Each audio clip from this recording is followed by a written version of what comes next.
So what are we looking for? We need something full frame and something that you don't care if we smash the shit out of. Mike, Connor, and Avery are prowling through Mike's field of dreams. How about a cop car? Go ride in the back of one if you want. But they're not looking for a car to restore. They want something to destroy. Imagine Demo Derby meets NASCAR. It's round-year-round racing, but you gotta hit each other. Well, that doesn't sound very safe. What's safe got to do with anything? You driving, Avery? Come on. Connors entered the Rust Bros in a demolition derby-style hit-to-pass race at Western Speedway in Victoria, BC. Hit-to-pass race, it's pretty much high-speed bumper cars and full-size cars. Imminent danger, death, dismemberment, it's all possible. This Monty right here, what about this? Guys have raced these forever. I'm just thinking what we have around here that's a full-frame car that you're not gonna care that we destroy. Well, then wouldn't we want something with the strongest frame available? Well, yeah. Well, what's tougher? These are fully boxed, aren't they? No, you know what is fully boxed? What? The El Caminos, because they run the convertible frame. But would you want to smack one up? Well, we got some pretty ugly El Caminos. If we're gonna be going round and round and smashing at 70 miles an hour, I'd like you to be safe, because it doesn't sound safe to me. This is not my idea. I am not really enthused about this hit-to-pass. Nervous about the potential for somebody getting hurt. I just as soon not do it. Yeah, you ain't gonna hurt this piece of shit. The ugliest El Camino ever known to mankind. Okay, throw the hood off. Most car chassis from the 60s and 70s, they were like a C channel. Heads up. But the El Camino is basically a square, so it's actually a way stronger frame. Got a rear end in it. Solid, actually. This car looks perfect for the build, Mike. Maybe. If we are gonna do it, I mean, this thing's got the solid box frame. It's basically a truck. It'd be pretty cool to see. You're never gonna do nothing with this car anyways. No. It's a win-win all the way around. If we can take a 60s muscle car and bring it to hit-to-pass and get our name out there, I think it's gonna open some doors for us. What do we need? We need bumpers, we need doors, we need a clip, and we need a power plant. Let's do it. I think it's awesome. Basically, we've got about a week and a half, so there's a lot of car to build, and we've got no time to do it, Good. but we're gonna make it happen. To the checkout till, please. We're gonna do it fast. Mostly, we're gonna do it right. 1, 2, 3, yo! Mike and Connor have hauled the old El Camino up to the shop. I think first thing we need are some shocks. Maybe. Okay. We need a driver's side door panel, Why? because it says in the rules. How many pages of rules are there? Holy guacamole. Papa Squat. Car construction rules. All combustion materials, glass, plastic ornaments, chrome trim lights must be removed except windshield and driver's inner door panel. Yeah. Their tech sheet is pretty intensive. I mean, safety is the prime consideration, looking at the rules. Roll cage. Minimum 4-point cage, minimum 2-inch pipe. Everything has to pass tech. Vehicle does not pass tech, you will not be running. How fast are these guys smashing into each other? I'll show you. They do around 60 mile an hour. This is what we're gonna be doing. Huh. Hit to pass is meant literally. You must hit a car before you can pass. Oh, that doesn't look very safe. Oh, there's a rollover. Oh, he pushes a guy and rolls him over, then drives up over top of him. I don't like that idea. It's hit to pass, right? That's how you get past guys. They don't get out of your way, you push them out of the way. Why do you want to do this? I don't know, why not? I got a neck brace, we'll wear it. Okay, no shit, you wear it. So we are building a race car here, so I want you guys to strip it of all the weight possible. Let's add the stuff it needs for safety, and from there, it's game on.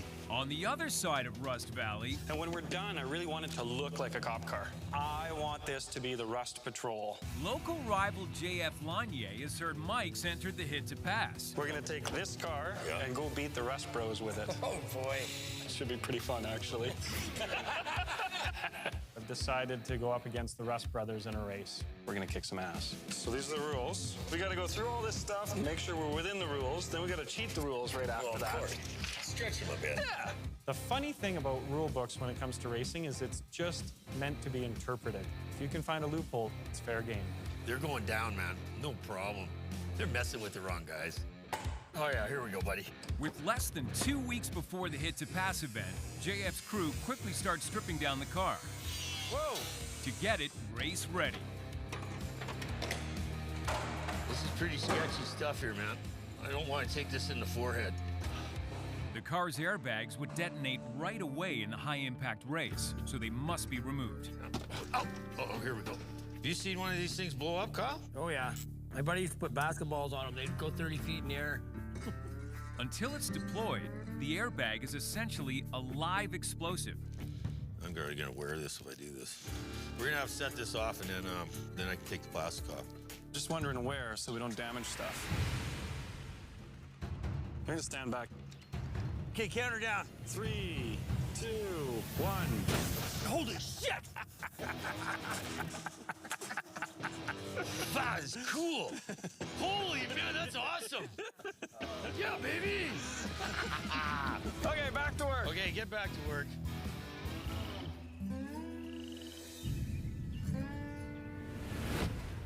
Oh, look at him go! Like a little Look at him go! Don't drop that starter. Don't drop that pump. Yeah, you pissed me off again. I'll start dropper on the ground. Today, Avery's son Chafin is helping out with the Rust Bros El Camino. Chafin? He has trouble focusing on work? I need to whip him into shape a little bit. Where's the rad at? Did we remember to get the rad? Yeah, it's right over here. Maybe you'll find some commitment and teamwork out of this. Let's see if she's gonna fit. Here, stomp on it. I think that's enough. Look at that, fits right in the saddles. Yep. Piece of tin goes across the top. Here's a girdle, so it'll strengthen it up. Yeah. It's hot. I'm not too big on building cars, but I guess some people like that stuff. 27, 350, 429, Yeah, whatever sweet. it may be. Hey! Hey, man. Yeah, I'm just It's gonna be fun to see how our cage goes around this seat. Wonder how far back from the wheel you want to be. Probably as far as possible so you don't smash your face into it. Are you getting worried now? I don't get worried. Remember the tattoo on my back? No regrets. Oh, he is awake over there. no regrets. Be funny if they spelt it wrong. Hey, get up so we can do this. If we're allowed a passenger, I am more than willing and glad. Okay. Your head's a little close. Don't bounce. I'm a bit worried about Connor's and Chafin's safety in this. You know, it's both their first time doing this kind of stuff amongst these piranhas. What motor are we putting in this Jewel? I'll go get it. I'll be right here waiting. Yeah, don't strain yourself. I won't. No way. Holy crap! It's the old, fully rebuilt, big block Chevy 396 from Mike's 68 Chevelle. Look familiar, Avery? This motor, it's not a good idea. This thing will take off literally, like a missile. It's out of my old man's Chevelle. Oh, it's just got a pile of money put into it, and we're about to wreck the car that's gonna go in it. Yeah, in essence. Sounds like the kids we are. These newbies in there, it doesn't sit very well with me.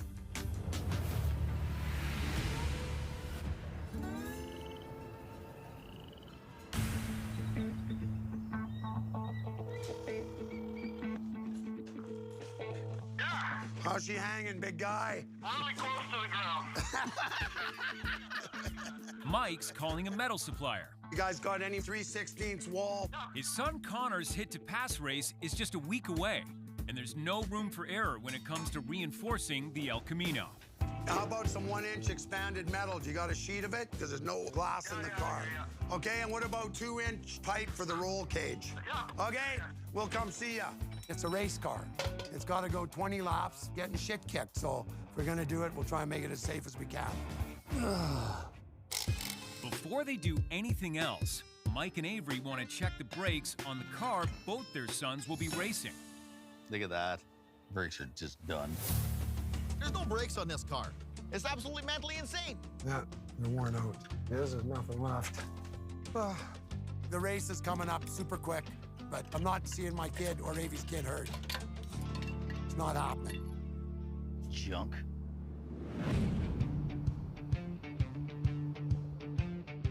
So for what you're doing, we got some sheet metal over here. Yeah, probably some 18 and 20. JF needs some metal reinforcements for his own hit-to-pass car.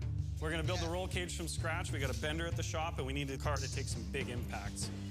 This is a chance for his hit to pass race, so he knows he's an underdog. Box tubing. Got some box tubing outside. Go ahead and have a look.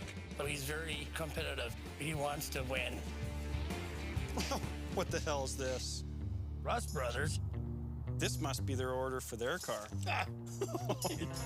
You thinking what I'm thinking? No order, no metal. Let's clean the place out. We will do whatever it takes to win this competition. Oh, expanded metal. Well, we're gonna take that stuff for ourselves. Rust busters are coming, so beware. Another one bites the dust.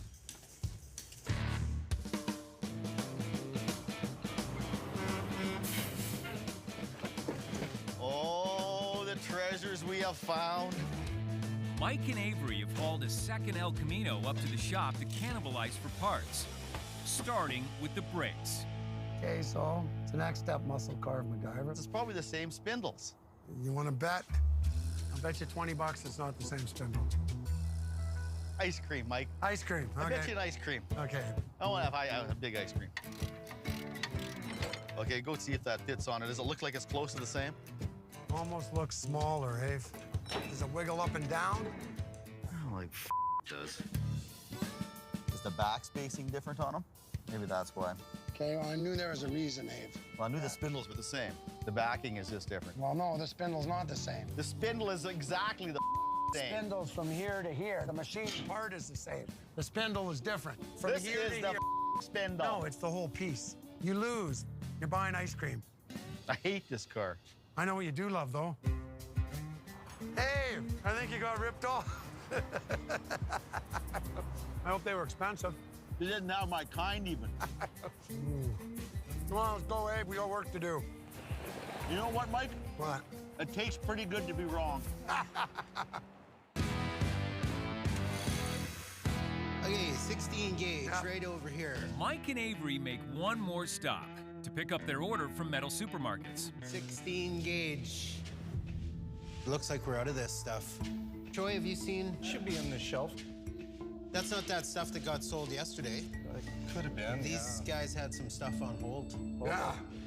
What else do we got on the list here, guys? Some 2.5-inch Sked 40 pipe. Right over here. We are out of 2.5 Sked 40. That's not what you told us yesterday. Yeah, they cleaned us right out. Where did that come from? JF Racing. Huh. That's new to me. I'm sure that he's the culprit. Well, guaranteed.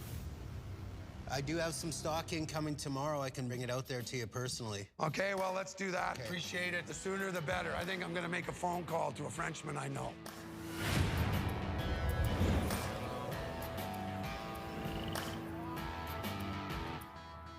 James! How's it going, boys? What do we got here? The race is just 2 days away, so Mike's bringing in the big guns. Welder and hot rodder James West. What do we need to do and what can we get away with not doing? Check it out. Because you know who's going to have the target on their back. Us. Exactly. There's going to be a bunch of veterans there. The first thing they're going to want to do is take our ass and hand it to us, so we're going to make it safe. We're going to have to trim this dash a little bit because they're calling for a bar above the steering column. Okay. Basically, what makes them safe is what they're surrounded by. Massive steel pipes. Okay. Hey, put some goggles on. Thanks, Okay. Tips. Take my first rodeo, cowboy. You got everybody doing something. Mike's also recruited engine specialist Dave to help get the big block running. We've gone through a lot of effort, a lot of time. I just hope it's not a total failure. Dave, she ready to run? She's ready to run, Mikey. Let's have a listen. I think there's a couple miles left in the old girl yet, Dave. Oh, yeah.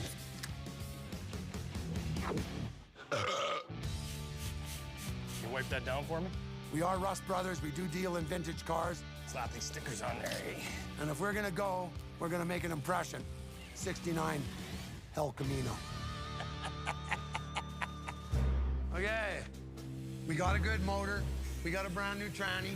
But I mean, it's hit the pass. It looks like a dangerous game to play. Okay, watch your fingers, everyone. Okay, Dave, it's tight. Let's roll this thing.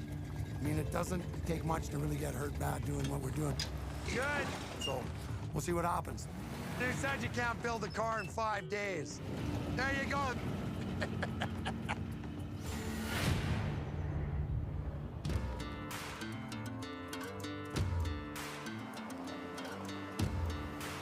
Well, I see one car we're better looking than. Holy, what have you guys done? Just outside Western Speedway in Victoria, BC, the Rust Bros have arrived at the home and auto shop of their friend and fellow competitor, Kenny Baker. Hey, 1969 was a good year. So what do you think, Kenny? I think it looks good. Think it'll pass tech? Yeah, this'll work. A reinforcement is okay. You probably will need it. So Hit to Pass came up with a friend of ours, Kenny. It's something that he does all the time. Every second weekend he goes out and he has a blast doing it. But you're not riding? No. Why? Because my back's been cut open twice and I've got these guys moving. Oh, I ain't- story time, Walt Disney. That's a whole bunch of words for chicken. No. Okay, so we just set it up like that? Kenny's offered to help the crew install some last-minute safety gear and foam padding. Okay, we need a knife. You want to put padding on this? Your elbow could hit this. Maybe I should give Kenny the old. Ow, you Hey, quit horseplay with the safety devices. Put those on the.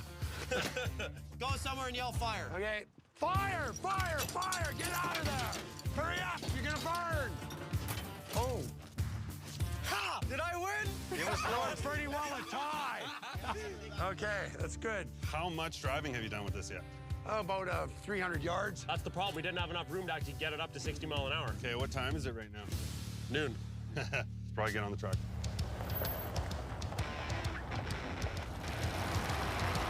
Well, ladies and gentlemen, welcome to West Shore's spring and 4x4 night here at Western Speedway. This is a chance to check out some of the cars and drivers competing in tonight's racing action. Victoria's Western Speedway is Western Canada's oldest race course and host of the two-day Hit to Pass tournament. Where's our pit? Right here? This is definitely something different. I've never seen this kind of high-speed destruction before. I'm not worried, but I'm a little nervous.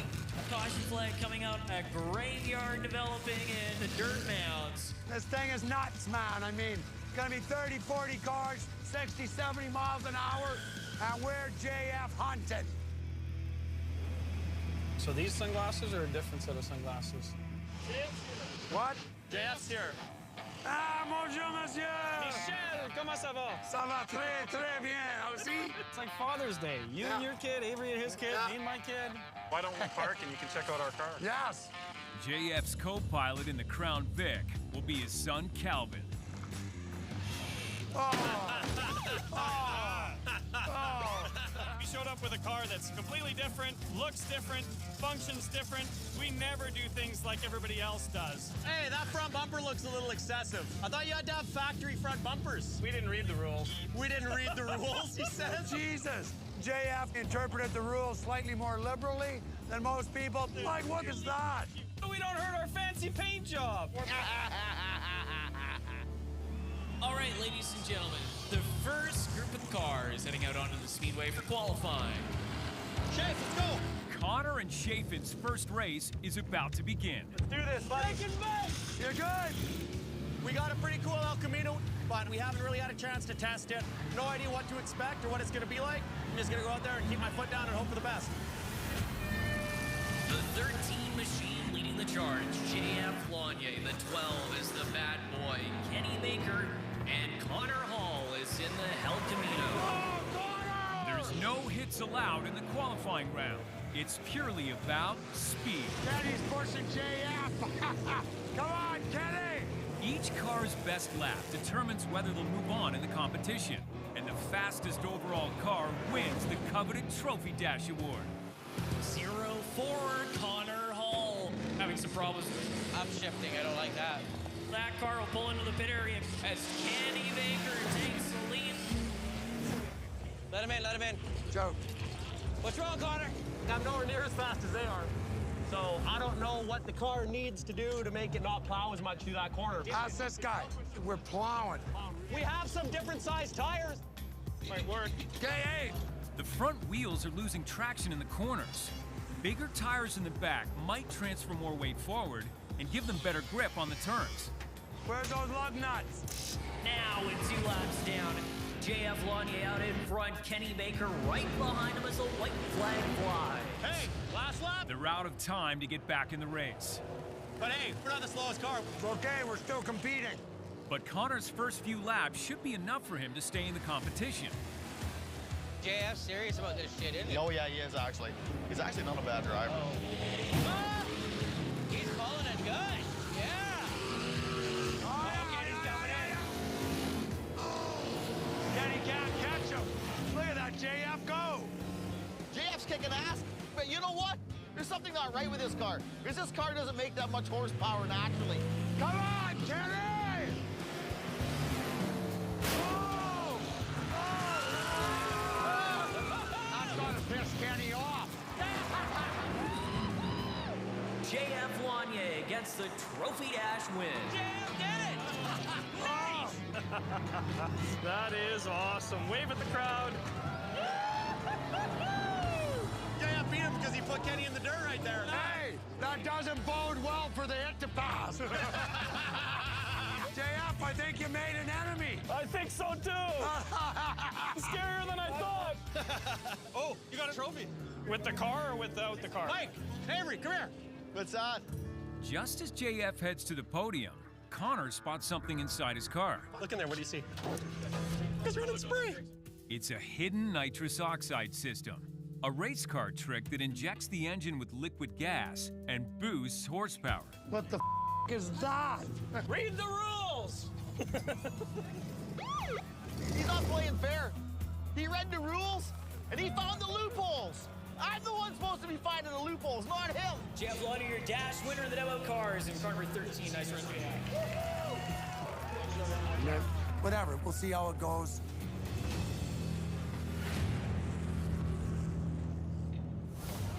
All right, ladies and gentlemen, take some time to clear off the chaos in the front straight. Junkyard Rallycross coming up. It's intermission at Western Speedway in Victoria, BC. Avery, put that on and go in the car. What are we doing? Avery's going racing. And Avery's volunteered to be part of the entertainment, a Junkyard Rallycross. Avery, let's go. Get in there. Our guys, they have no experience. They're a bunch of Boy Scouts out there.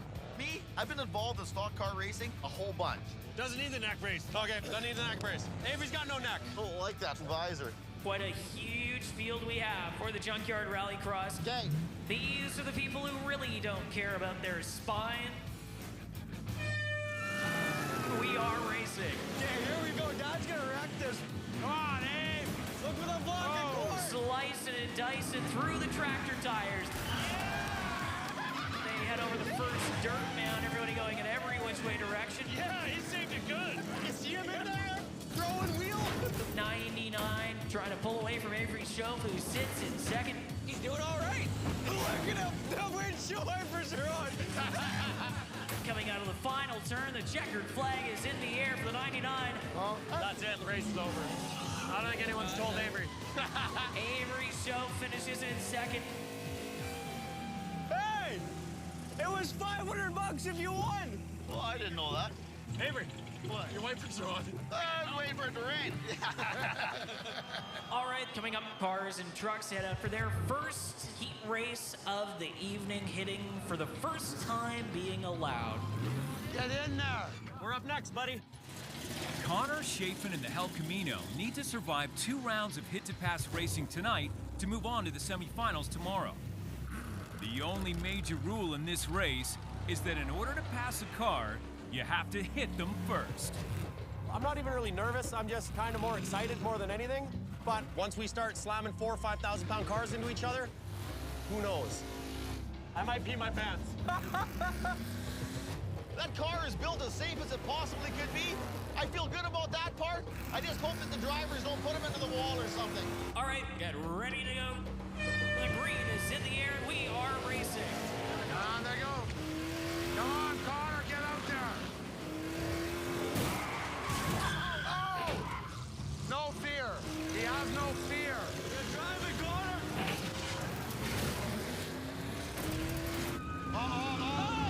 Something happened to Connor. Keep it going. He's learning. He's no quitter. Where's JF? He's still in the front? He's right there. Uh-oh. That's it? Now he's not. I can't believe that limo's still alive. Oh, here we go. There he is again. Oh, look at this. Hey, look at this. Oh, yeah, he's pissed off now. Well, we got spun twice and we're still not last. The Rust Valley Restorers, El Camino with Brandon Young all over its tailgate. And they spun him again. They're just beating on him. Being the new guys there, everybody wants to put a dent in it. They got a target on their back. All right. Kid's got balls. This is awesome. They come off of turn number 4. A solid shot into the back of the cop car. Oh, there goes JF. Connor Hall back up and running in the 04 truck. Let him go. Oh, yeah. Push up, push up.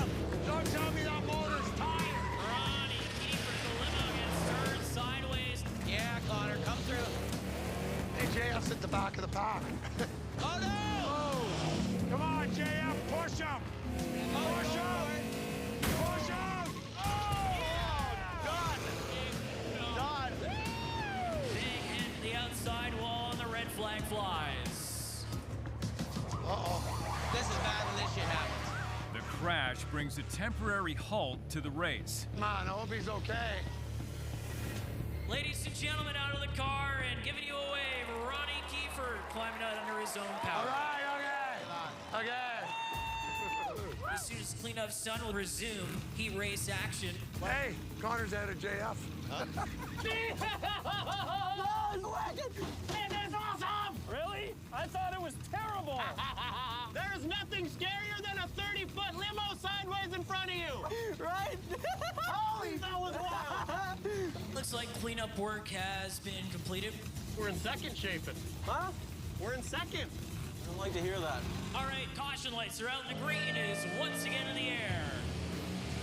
Jim Young into the back of the Crown Vic pushes it way wide, and Brandon Young emerges as your new race leader in the 3 truck. Young slides around into 0-4, and Connor Hall takes the lead. Hall now gets punted around by the 31 as JF Lanier sneaks by on the inside. Uh-oh, what happened? He got spun. I think JF pushed him. The checkered flag is in the air for your heat race winner, J.F. Lanier. Brandon Young will finish in second, and Coda Hansen, the 33, will round out your podium in third. Go. For a brief moment, we were third. I know.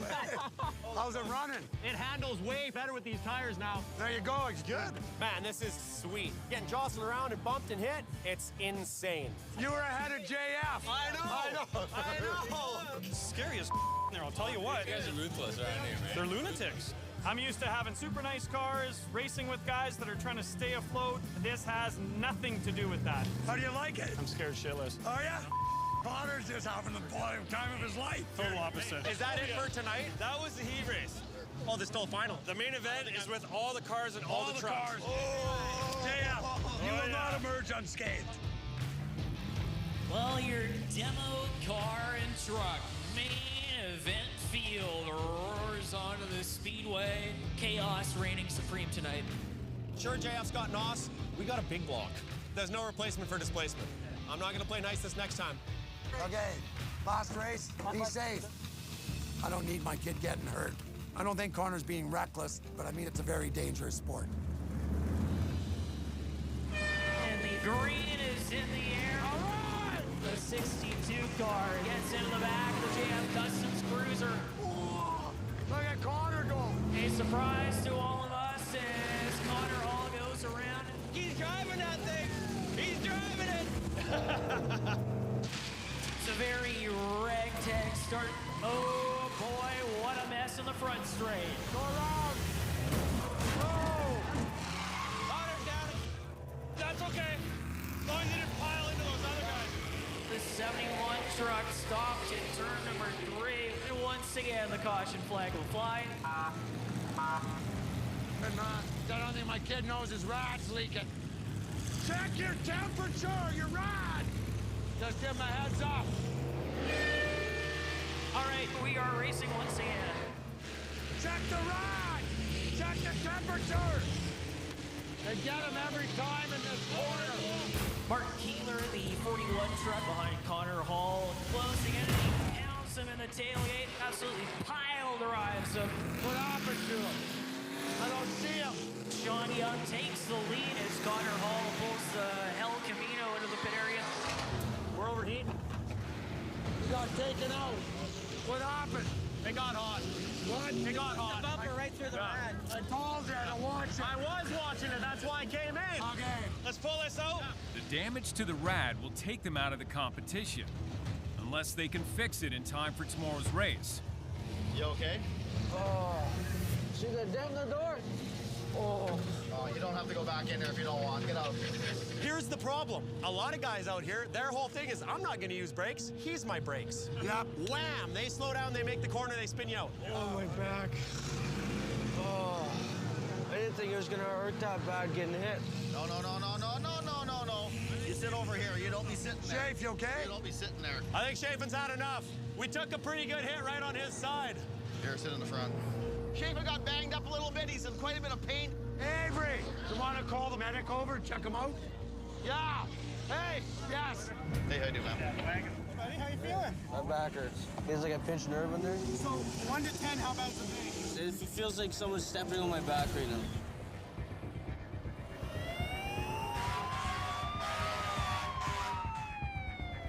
Jason, just hold on for a second. Yeah, I got him. It's gonna be okay. We'll put a lot of pain. Chafin is my son. If anything happens to him, I'll never forgive myself for allowing him to do this. Not feeling too good right now.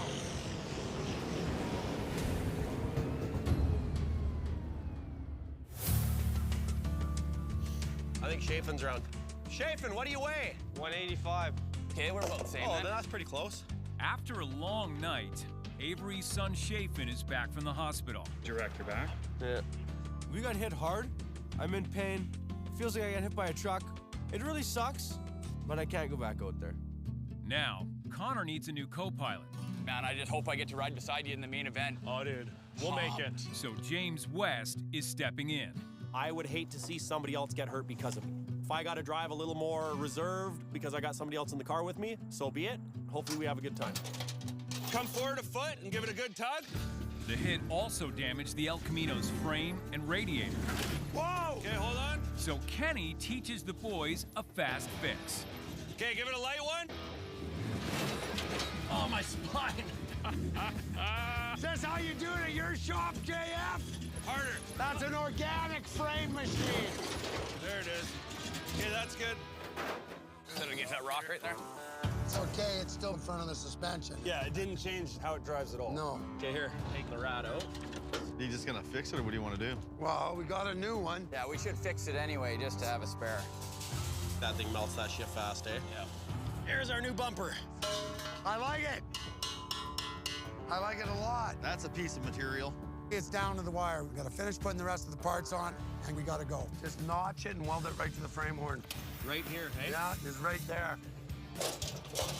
With less than an hour till the race begins, the crew rushes to reinforce the car. Happy there? Happy. Happy now. Geez, I could weld right along this edge here. We'll just bend it where it fits. Okay, 2 thumbs up. Is that a bumper, buddy? Look at that thing, man. Now she's Mad Max. Fire her up. Hers like a kid. I say let's get her on the trailer and get down there. It's 3 o'clock. Okay, let's go. I know there's a black and white car that's just scrying for a little dent. Let's go. Let's go wreck some shit. At Western Speedway in Victoria, BC, it's the second and final day of Hit to Pass racing. We're gonna give it our best shot. Hopefully you can get out front and not get shit kicked. Oh, no. We gotta fix our upper rad hose. It's leaking. It's not the hole in the rad, it's the rad hose. But the radiator they just fixed is leaking. It's just the top rad hose. Cut it a whisker shorter, can we? Oh, shit. The rad itself. Mike! What? We need that other rad. Why? The top's cracked. Look, see it bubbling out of there? Oh, for sakes. Yeah. Just rough it up and put some JB weld on it. It won't be dry by the time we drive. We got to drive in 10 minutes. It'll dry. Okay. Oh, set time 25 minutes. Okay, what's this one? It's JB, quick. Put it on. Oh, you don't need that much. I don't care. I'm putting lots in there. Make it thick. All right, lining them up at the start line. Racing action coming up in just a few minutes. I gotta go. Okay. Nice and dry? Yeah.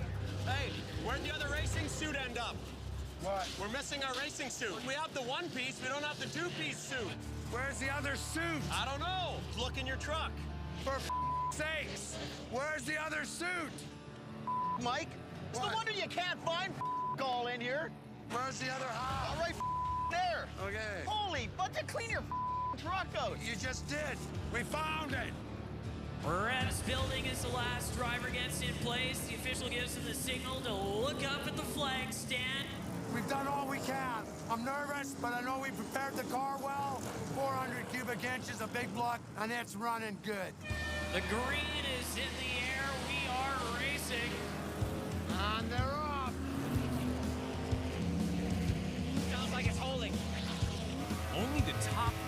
cars in this heat will move on to the finals.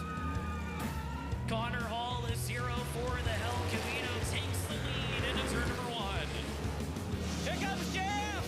JF Lanier in the 13 machine slams into his quarter panel. JF spun him out!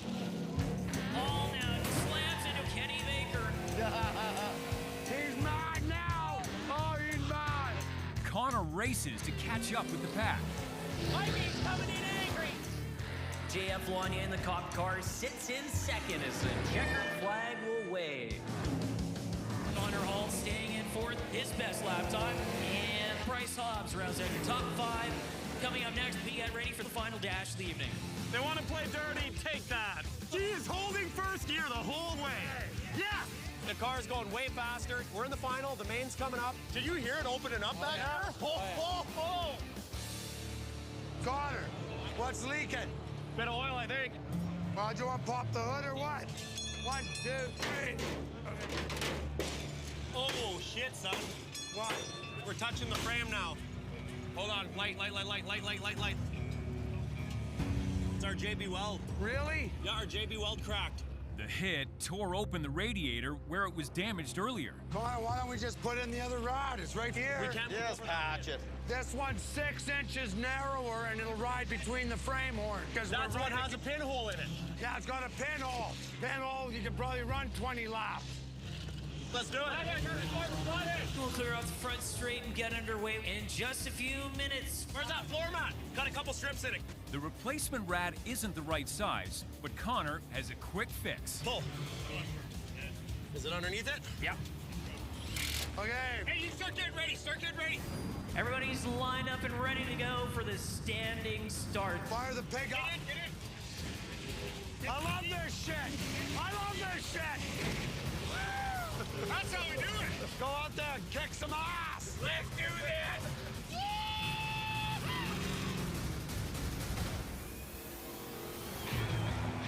Well, your main event field roars onto the speedway. Let's get up on our perch. It's the final showdown for the Rust Bros Hell Camino and JF's Crown Vic at the Western Speedway Hit to Pass. Green. And they're off. Oh, hey, look at that one guy sifting, man. The winner of this race could determine the weekend's champion. Come on, Connor. We got knocked out already. That's okay. Now he gets to catch up. Okay, he's coming. Into turn 3, Lanier getting tapped by Kenny Baker in the 12 car. Look at that. Where's Connor? Look at the sparks coming off. Connor Hall back into the pits. Connor's coming in. Take the hood off. I think the fan's in the rod. Oh, for sakes. Told you guys not to change that rod. Whatever, hey, check it. Is it dry? Where is it? Against the wall. This wasn't it. This is another one. I know. Put it in. Put it in, okay?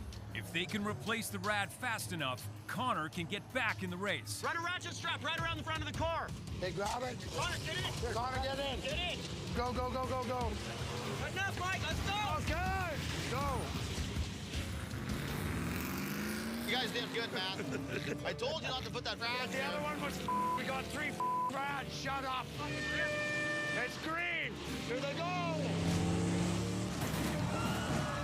JF Lanier punted around in the 13 machine as Connor Hall in the 0-4 El Camino gets around him. Did you see that? Did you see that? Oh, JF's turtling. Sparks coming out from underneath of the back end of the 12 as he gets punched out of the way, and the caution will come out again. They're stopping him. Kenny got cleaned out. Holy. He's going around the track on fire. Kenny! Fire extinguisher! It's okay. Nobody's dying. Jesus, Kenny, I'm running at you with a fire extinguisher. So what? That's cosmetic. I just can't turn left as fast. Come on, kid. Oh, he's in 4th. Moving up. And it's going to go green again. Where is he? We lost too much water. Really? Dude, the rad cap was only a quarter on. It was just pouring water out around the corner. Okay. All right, get back. Get some water in it. Okay. Well, we started the night with 17 demo cars and trucks. Now we have 5 still running. Where's the cap? That's right here. Aha! There you go. Okay, make sure it's on. Okay, go. But they're too late. Coming off of turn number 4, the checkered flag is out for J.F. Wanye. It's over.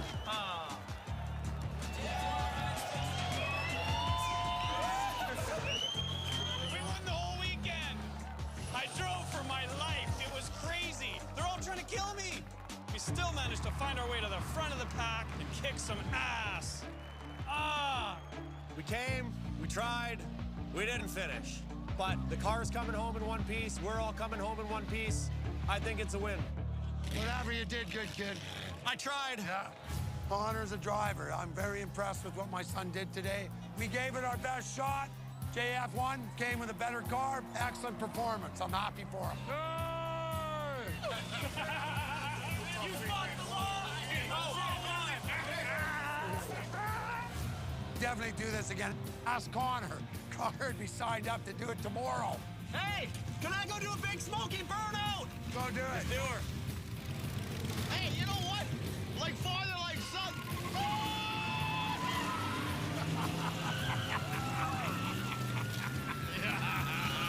That's how you do a burnout. The first thing anyone notices when they roll into Ras Valley is not the cars themselves but the sound of them, the echo of steel memories rattling against pine trees and damp asphalt, a chorus of engines that once roared and now whisper, and it was into that soundscape that Mike Hall stepped one fog-heavy morning with a mug of burnt coffee in his hand and a ledger under his arm. Already doing math he knew would not work but insisting on doing it anyway because belief, for Mike, was not an abstract thing but a daily practice, something you showed up for even when the numbers mocked you.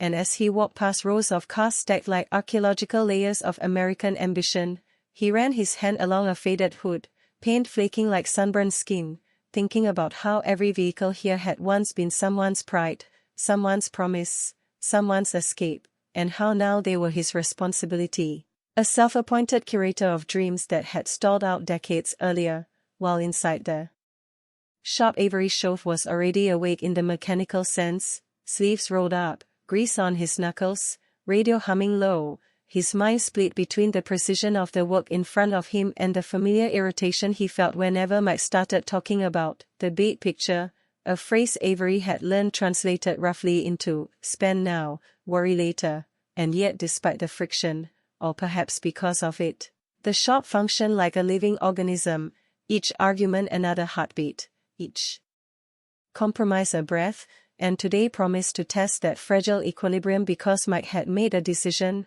the kind of decision that arrives fully formed in his head and refuses to be negotiated with reality, and that decision sat in the ledger like a dare, a plan to take on a full-frame restoration of a classic muscle car that had been dragged in the night before.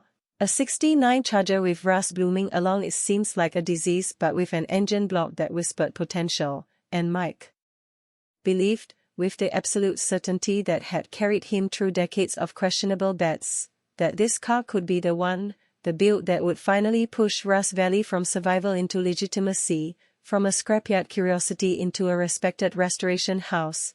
And when Avery finally looked up and saw the Charger sitting there like a challenge, he didn't need Mike to explain because he'd seen that look before.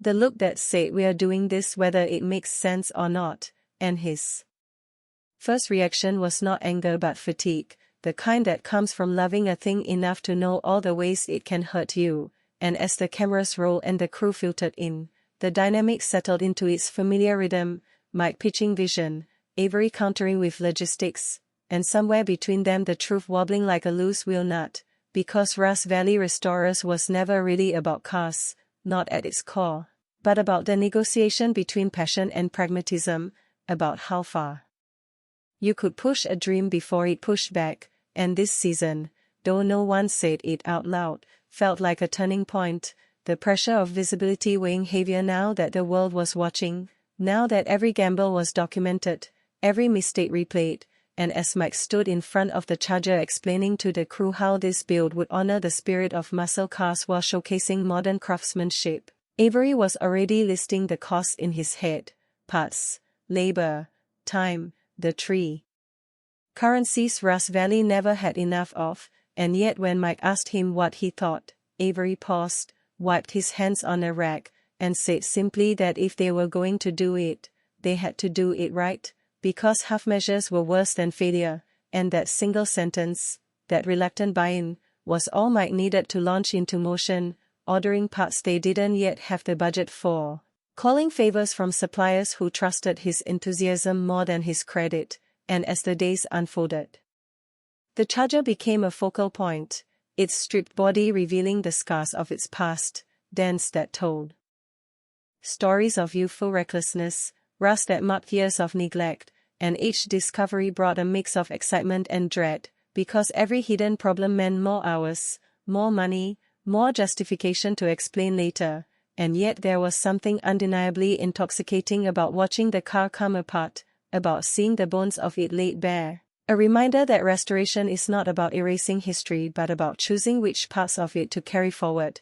and in quieter moments, when the shop emptied out and the cameras powered down, Mike would walk the rows again, thinking about how many chances he'd given himself, how many times he'd doubled down when caution whispered retreat, and he'd tell himself that this was different, that this time the math would catch up to the dream, while Avery, alone at his workbench, would feel the familiar pull of craftsmanship, the satisfaction of making something broken whole again, and he'd admit, if only to himself, that despite the stress, despite the constant friction, there was nowhere else he'd rather be, because Rust Valley, for all its chaos, offered something rare, the permission to care deeply about things the rest of the world had discarded, and as the Charger's frame was sandblasted clean and the first new panels were test-fitted, the shop buzzed with a cautious optimism, the kind that knows better than to declare victory too soon, but still allows itself a smile, and that optimism extended beyond the car to the people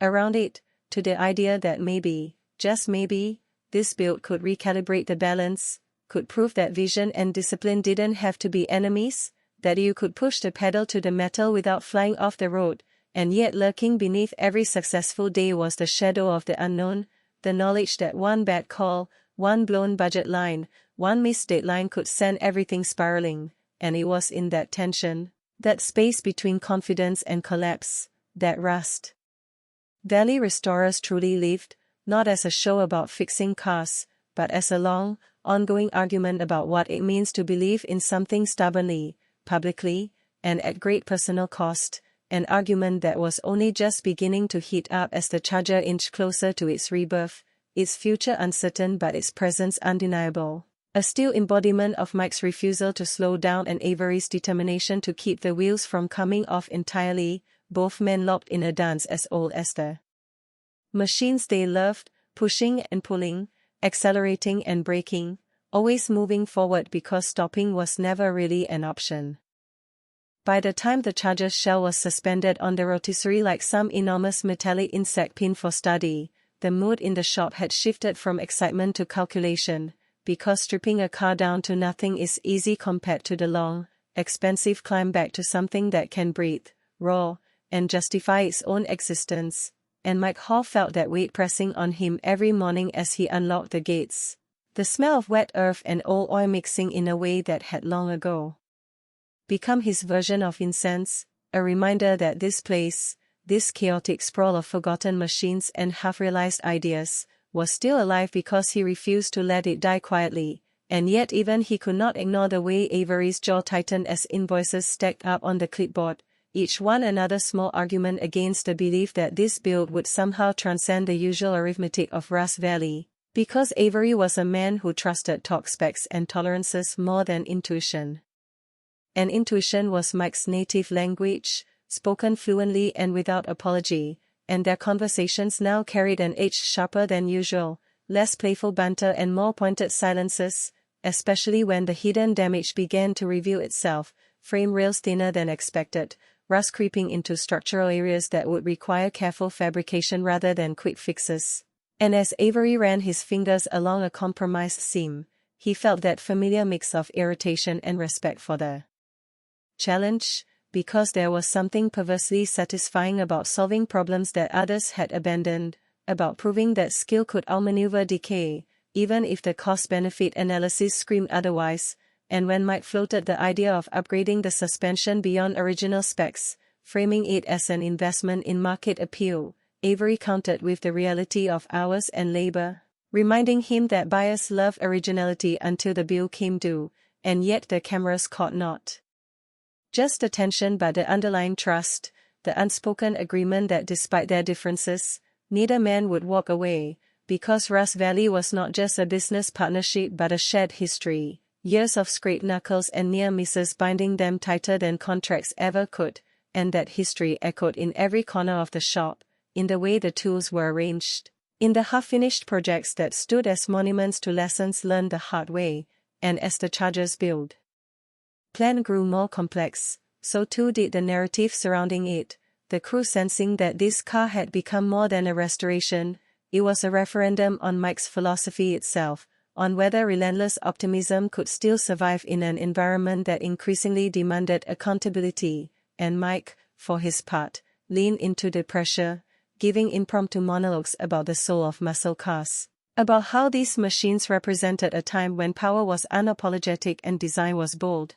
And though Avery rolled his eyes at the speeches, he understood the appeal, because even he felt it when the engine block came back from the machine shop, cleaned and measured, its surfaces promising rebirth, and as they lowered it onto the stand, there was a hush in the room, a collective recognition that this lump of iron was the heart of the whole endeavor, and that getting it right mattered in a way that spreadsheets never could.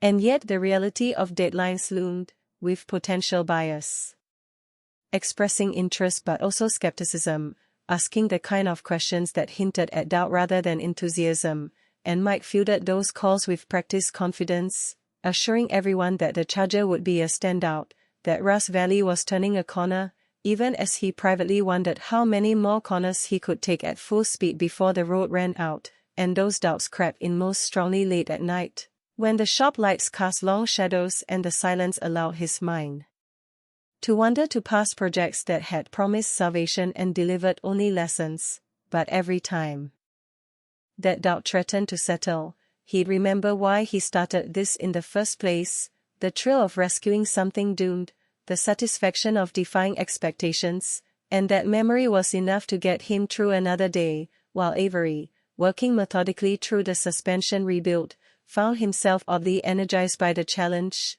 because the deeper they went, the clearer it became that half measures were impossible, that the Charger demanded commitment, and in committing, he felt that old pride reawakened, the pride of craftsmanship that had drawn him into this life long before television crews and market speculation complicated things, and as new metal replaced old, welded seams blending seamlessly into the original structure, the car began to shed its identity as a wreck and assume a new one, a hybrid of past and present that mirrored Rust Valley itself. And this transformation did not go unnoticed by the rest of the team, who rallied around the project, each contributing their expertise, from bodywork to electrical systems, and in those collaborative moments, the shop felt less like a battleground and more like a community, united by the shared goal of making the impossible look inevitable, and even the arguments took on a productive quality, debates over paint choices and interior details reflecting not discord but investment, because no one argues about things they don't care about, and as the Charger's silhouette began to re-emerge, panels aligned and gaps refined, there was a palpable sense of momentum, the kind that carries you forward even when exhaustion sets in, and yet outside the shop, the world continued to intrude, with economic realities and shifting tastes casting long shadows over the classic car market, reminders that passion alone could not insulate Rust Valley from broader forces.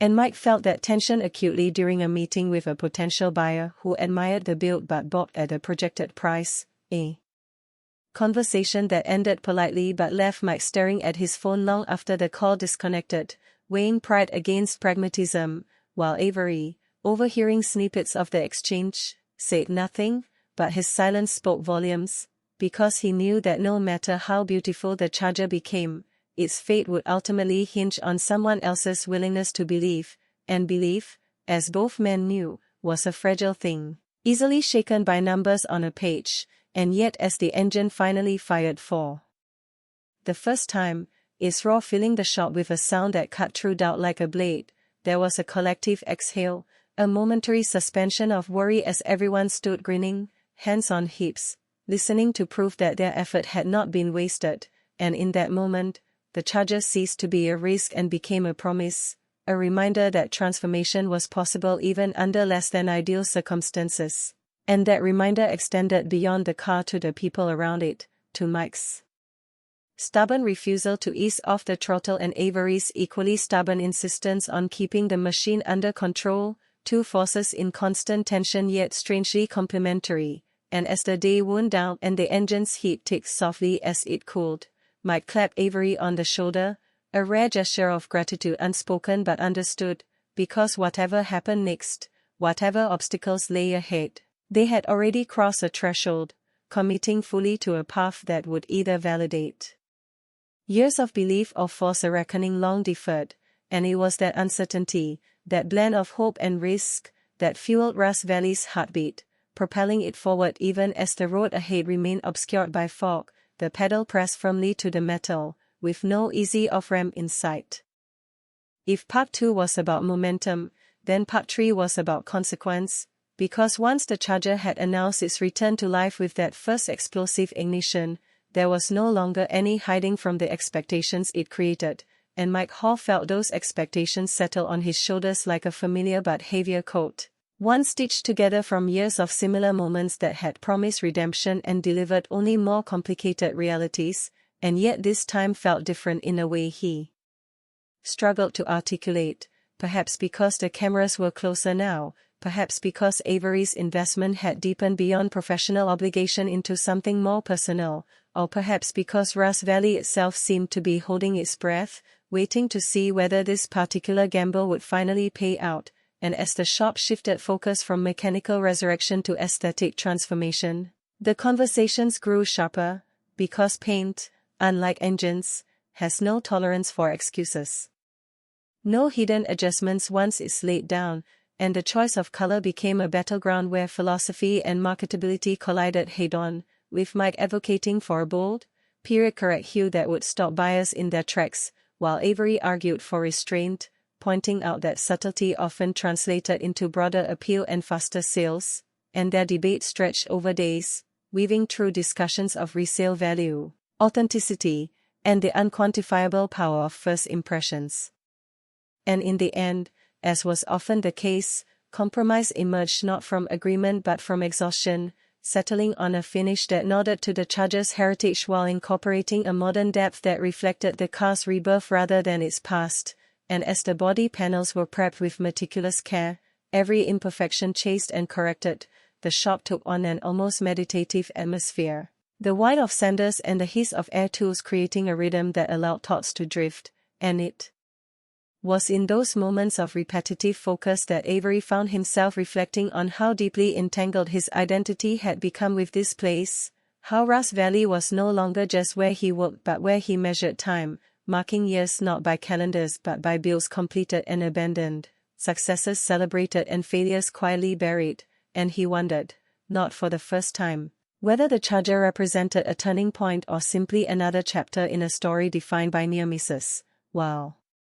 Mike, overseeing the prep with an intensity that bordered on obsession, felt a parallel introspection creeping in, memories of past cars flashing uninvited through his mind, each one a lesson he swore he'd learned, and he told himself that those lessons had led him here, to a point where experience and instinct might finally align, and yet the presence of the paint booth loomed like a confessional, a place where intentions were made permanent, and when the day came to lay down the first coat, the entire team gathered with a reverence usually reserved for ceremonies rather than shop work, understanding that this was the moment where vision either translated into reality or fell flat under harsh fluorescent lights, and as the spray gun moved in smooth, practiced arcs, the Charger's surface transformed, the color blooming across the metal in a way that felt almost organic, as if the car itself were exhaling after years of holding its breath. And watching that transformation, Mike felt a surge of vindication tempered by caution, because he knew better than to celebrate too early, while Avery, inspecting the finish with a critical eye, allowed himself a rare smile, acknowledging silently that sometimes Mike's instincts did land exactly where they needed to, and yet even as the paint cured and admiration flowed in from crew and visitors alike, the realities outside the booth pressed closer, with bills demanding attention and timelines tightening, and Mike found himself juggling calls with potential buyers, each conversation a delicate dance of enthusiasm and reassurance, painting a picture of quality and value without revealing the full extent of the risk invested. And these negotiations took a toll, manifesting in restless nights and a shorter fuse during the day, and Avery noticed the strain, offering practical suggestions couched in his usual bluntness, reminding Mike that no car, no matter how perfect, could fix structural issues that extended beyond the shop floor.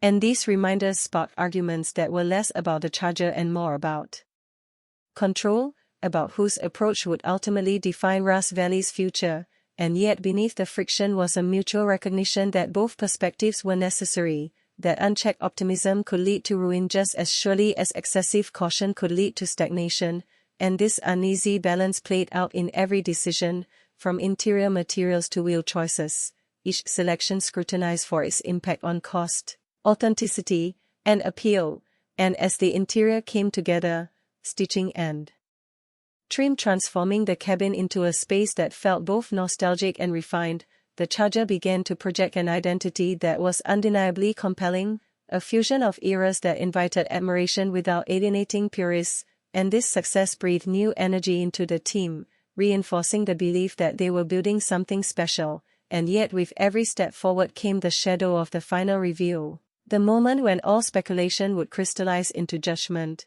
and Mike fixated on that moment, rehearsing it in his mind, imagining buyers' reactions, envisioning offers that would justify the investment and silence lingering doubts, while Avery focused on the details that would never make headlines but would determine whether the car truly deserved its praise, the alignment of panels, the feel of switches, the sound of doors closing with satisfying solidity, because he knew that true quality revealed itself not in photographs but in experience.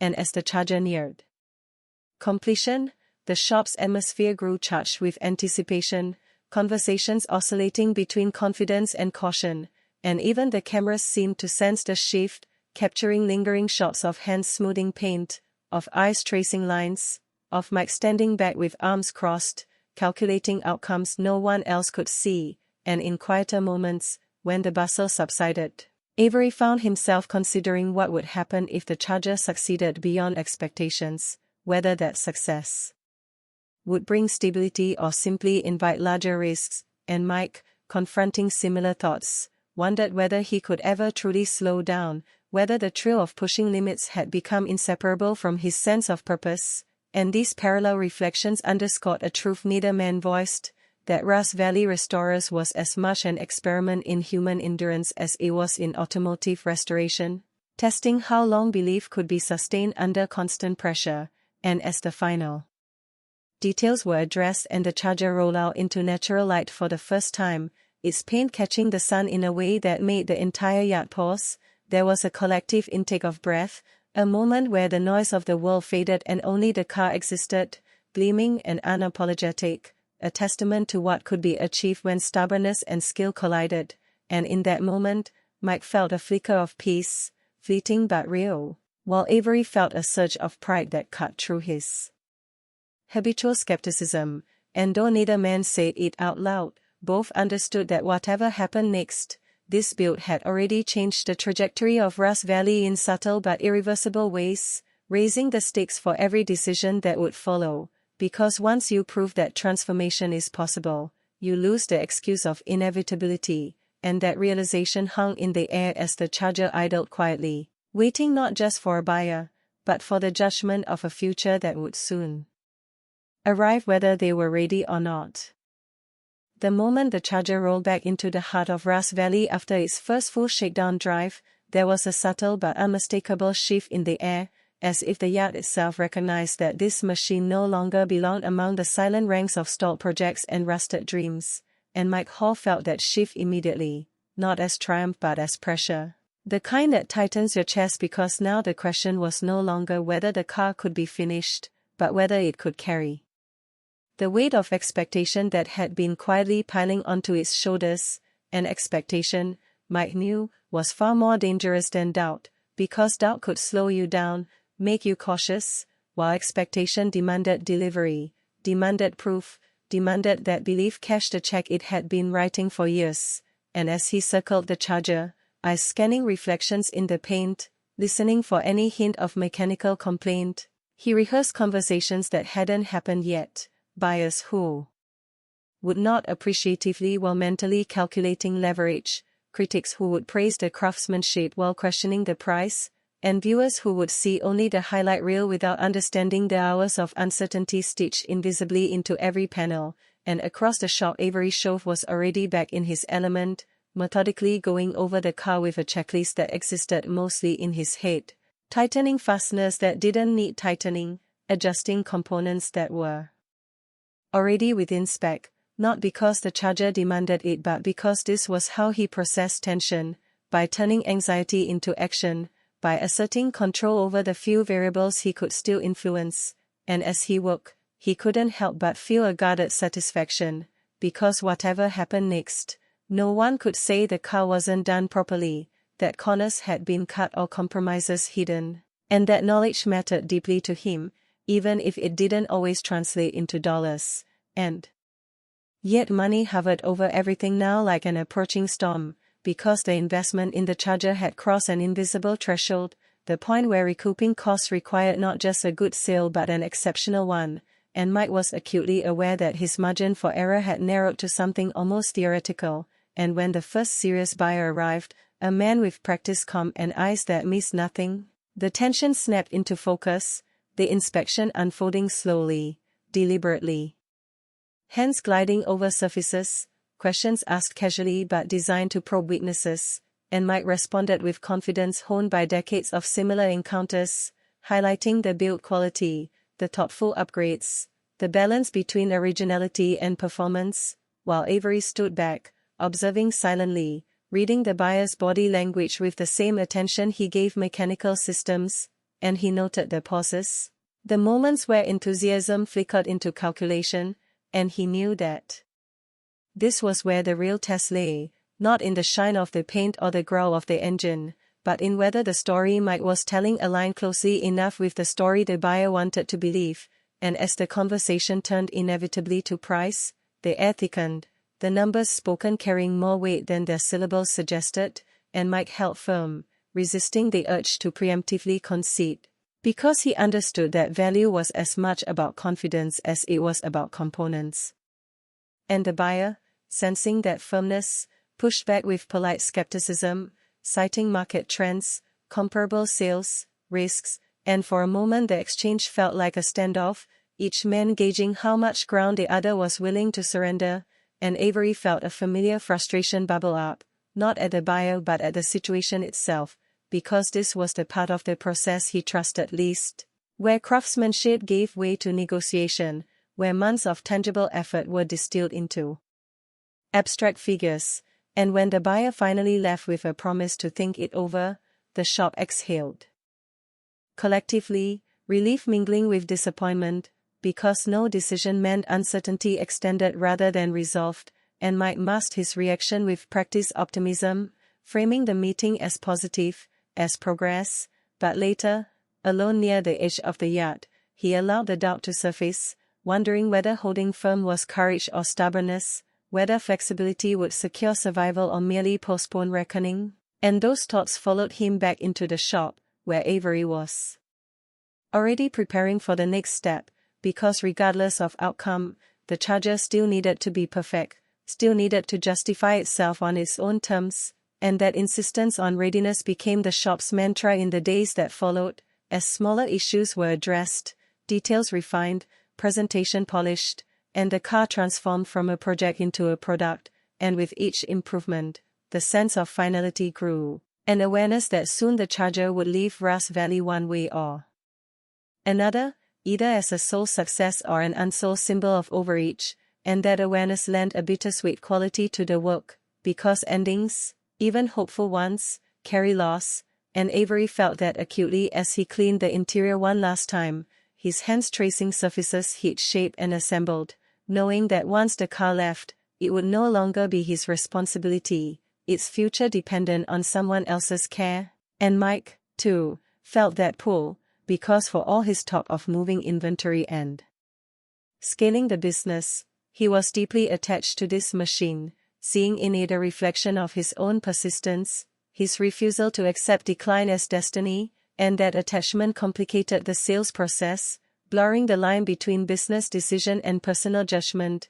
And when a second buyer emerged, this one younger, more openly enthusiastic, the dynamic shifted again, hope flaring cautiously. Because enthusiasm could be fickle, but it could also bridge gaps that logic could not, and this buyer responded viscerally to the Charger, smiling when the engine revved, asking about the build with genuine curiosity rather than strategic probing, and might lean into that energy, sharing stories of the restoration, of the challenges overcome, and Avery found himself unexpectedly joining the conversation, explaining technical choices with a passion he usually reserved for the work itself. And in that shared storytelling, the Charger's value became something more than a sum of parts and labor. It became a narrative of rescue and renewal, and when the price discussion arrived, it was still difficult, still tense, but it carried a different tone, less adversarial and more collaborative, as if both sides were searching for a way to make the story continue rather than end abruptly. And though no deal was signed that day, the possibility lingered with greater weight, leaving the shop cautiously optimistic. And yet optimism in Grass Valley had learned to coexist with preparation for disappointment, and Mike spent the evening recalculating scenarios, imagining outcomes where the Charger sold, where it didn't, where it sold for less than hope but enough to breathe, and each scenario carried consequences that rippled outward, affecting future projects, staffing decisions, the very narrative of the shop, while Avery, reflecting on the day, recognized that whatever the financial outcome, the Charger had already proven something important, that Grass Valley could still produce work of undeniable quality under pressure, that the team's skills had not eroded despite years of struggle, and that realization mattered deeply to him, because it reaffirmed the core of why he stayed, why he tolerated the chaos and the risk. And as the sun dipped low, casting long shadows across rows of cars waiting their turn, the Charger sat quietly at the center, polished and poised, a question mark rendered in steel and paint, waiting for an answer that would soon arrive. And in that waiting, both Mike and Avery confronted the same truth from different angles, that pushing the pedal to the metal was exhilarating, but it also committed you to wherever the road ended, whether that was victory, compromise, or a reckoning that could no longer be deferred. And that understanding settled over Grass Valley as night fell, the shop lights glowing against the darkness, illuminating not just a car ready to move on, but two men standing at the edge of consequence, bracing for whatever came next. The call came on a gray morning when the fog hung low enough to blur the edges of the yard, the kind of morning that made everything feel unfinished, provisional. And when Mike Hall saw the number on his phone, he knew before answering that this was the moment the Charger had been quietly steering them toward since the first bolt was loosened, because there are certain decisions in Grass Valley that announce themselves long before they arrive, and this one carried that familiar weight, the kind that presses into the chest and makes you stand a little straighter even as your stomach tightens. And as he listened to the buyer's measured enthusiasm, the careful balance of praise and caution, Mike paced slowly along the gravel path between cars that had once been similar gambles, his free hand tracing the outlines of hoods and fenders like a rosary, grounding himself in the physical reality of the place while his mind raced ahead through outcomes, concessions, justifications. And when the buyer finally named a number, lower than Mike wanted but higher than he feared, the world seemed to narrow briefly to that figure, hovering in the air like a dare. and Mike felt the familiar internal argument ignite instantly, optimism insisting that holding out could yield more, pragmatism warning that the window might not stay open, and layered beneath both was something quieter and more dangerous: pride, the part of him that wanted this sale to validate not just the Charger but his entire way of doing business. And he asked for time, because even impulsive men know when a pause can be strategic, and as he ended the call and stood there listening to the distant sounds of the shop waking up, he understood that this decision would ripple outward in ways no spreadsheet could fully capture, affecting morale, credibility, future negotiations, and his own sense of whether he was still steering or merely reacting. And when he brought the news inside, Avery Shove listened without interrupting, his expression unreadable, because Avery had learned that the first version of any number was rarely the final one, and what mattered more was the posture Mike would take next. And as Mike laid out the offer, framing it with qualifiers and possibilities, Avery responded not with immediate judgment but with questions about net recovery, about opportunity cost, about what walking away would actually accomplish beyond preserving a number on paper, and those questions, delivered without accusation, cut deeper than any argument, because they forced Mike to confront the reality that belief alone could not close deals, and yet neither man wanted to reduce the Charger to a simple transaction, because doing so would erase the months of labor and uncertainty that had shaped it, and that tension defined the hours that followed, with the shop buzzing around them, the Charger sitting immaculately detailed and waiting, as if aware that its fate was being debated just out of earshot. And Mike found himself oscillating between confidence and doubt, rehearsing conversations where he pushed back on the offer, imagining scenarios where the buyer sweetened the deal, and counter-scenarios where the buyer walked away,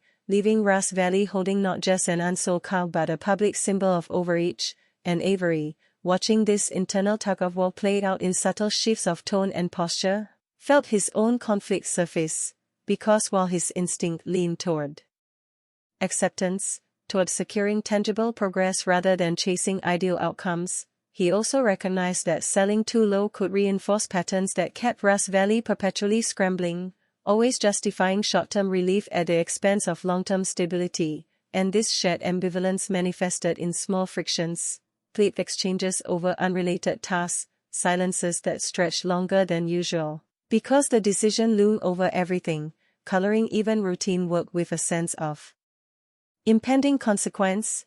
And as the day wore on, Mike took another call, this time from a different interested party, less concrete, more speculative, the kind of inquiry that dangled potential without committing to substance, and that call complicated matters further, reigniting Mike's hope that the Charger could command its full value if given enough exposure, enough patience, while Avery heard only the echo of past situations where almost had been allowed to replace enough. And when the shop finally quieted down in the evening, the two men found themselves alone with the Charger, its polished surface reflecting the overhead lights in a way that made it seem almost unreal, like an artifact rather than a vehicle. And in that quiet, the conversation shifted from numbers to meaning, because sometimes clarity arrives not through analysis but through articulation, and Mike spoke about what the Charger represented to him, not just financially but philosophically, as proof that Grass Valley could still take on ambitious builds and deliver something exceptional, something that demanded respect rather than sympathy. And Avery listened, recognizing the sincerity beneath the rhetoric, because he knew that Mike's flaws were inseparable from his strengths, that the same stubbornness that endangered the shop also fueled its existence.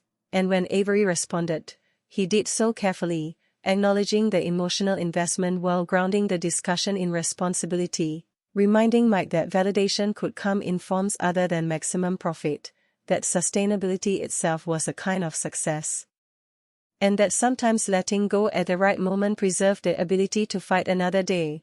And this exchange, stripped of defensiveness by the absence of an audience, marked a subtle shift, because it reframed the decision not as victory or defeat but as strategy.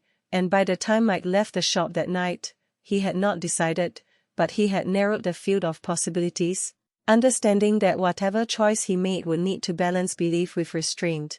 And the following morning, brought clarity in the form of urgency, as the original buyer called back, pressing for an answer, signaling that alternatives existed and patience was finite, and Mike, feeling the convergence of pressure and perspective, made his move, countering with a number that conceded ground without surrendering principle, and when the buyer paused, deliberated, and finally agreed, the moment landed not as triumph but as release, a loosening of tension that had been coiled for weeks, and as Mike hung up the phone, he stood still for a long moment, absorbing the reality that the Charger had found its next chapter, that the gamble had not paid out perfectly but it had paid out enough, and when he shared the news with Avery, the reaction was understated, a nod, a brief exhale, because both men understood that the significance of the sale extended beyond immediate relief, representing a recalibration of expectations and a confirmation that Russ Valley could still navigate high-stakes builds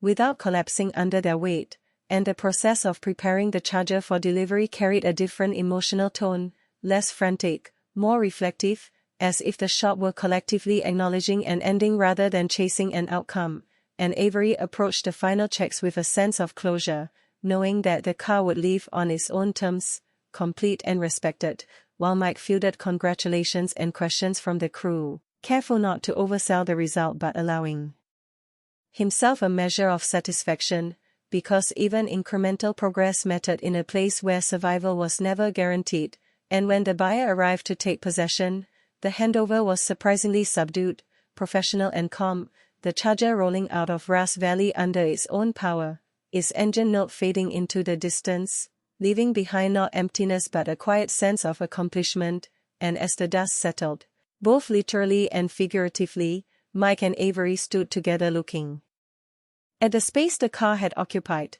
aware that the yacht already seemed to be rearranging itself around the absence, making room for whatever came next, and in that moment, the lessons of the Charger crystallized not as slogans but as lived experience, reinforcing the idea that pushing the pedal to the metal did not always mean accelerating blindly, that sometimes it meant knowing when to ease off just enough to maintain control, and that understanding, earned through risk rather than theory, would shape every decision that followed.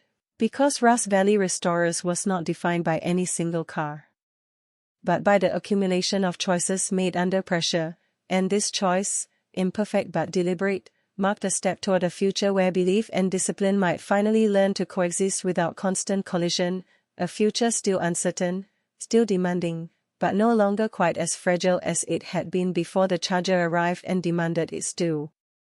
The space left by the Charger's departure was palpable in the shop, a silence that was less emptiness than expectation, because Russ Valley never stayed quiet for long, and by the time the next project arrived, a mid-70s Camaro with more promise than documentation, the crew had recalibrated, energy focused less on what had been lost and more on what could be gained, and Mike Hall, ever the optimist, approached the car like a treasure unearthed, scanning its lines, running his hands along its body, imagining the potential hidden beneath decades of neglect, while Avery Shove, tempered by experience, conducted a measured inspection, noting frame integrity, suspension wear, and subtle signs of hidden rust, cataloging risks the way a chess player records moves, and between them the unspoken rhythm returned, the dynamic interplay of enthusiasm and caution, of vision and precision, that had defined the shop for years,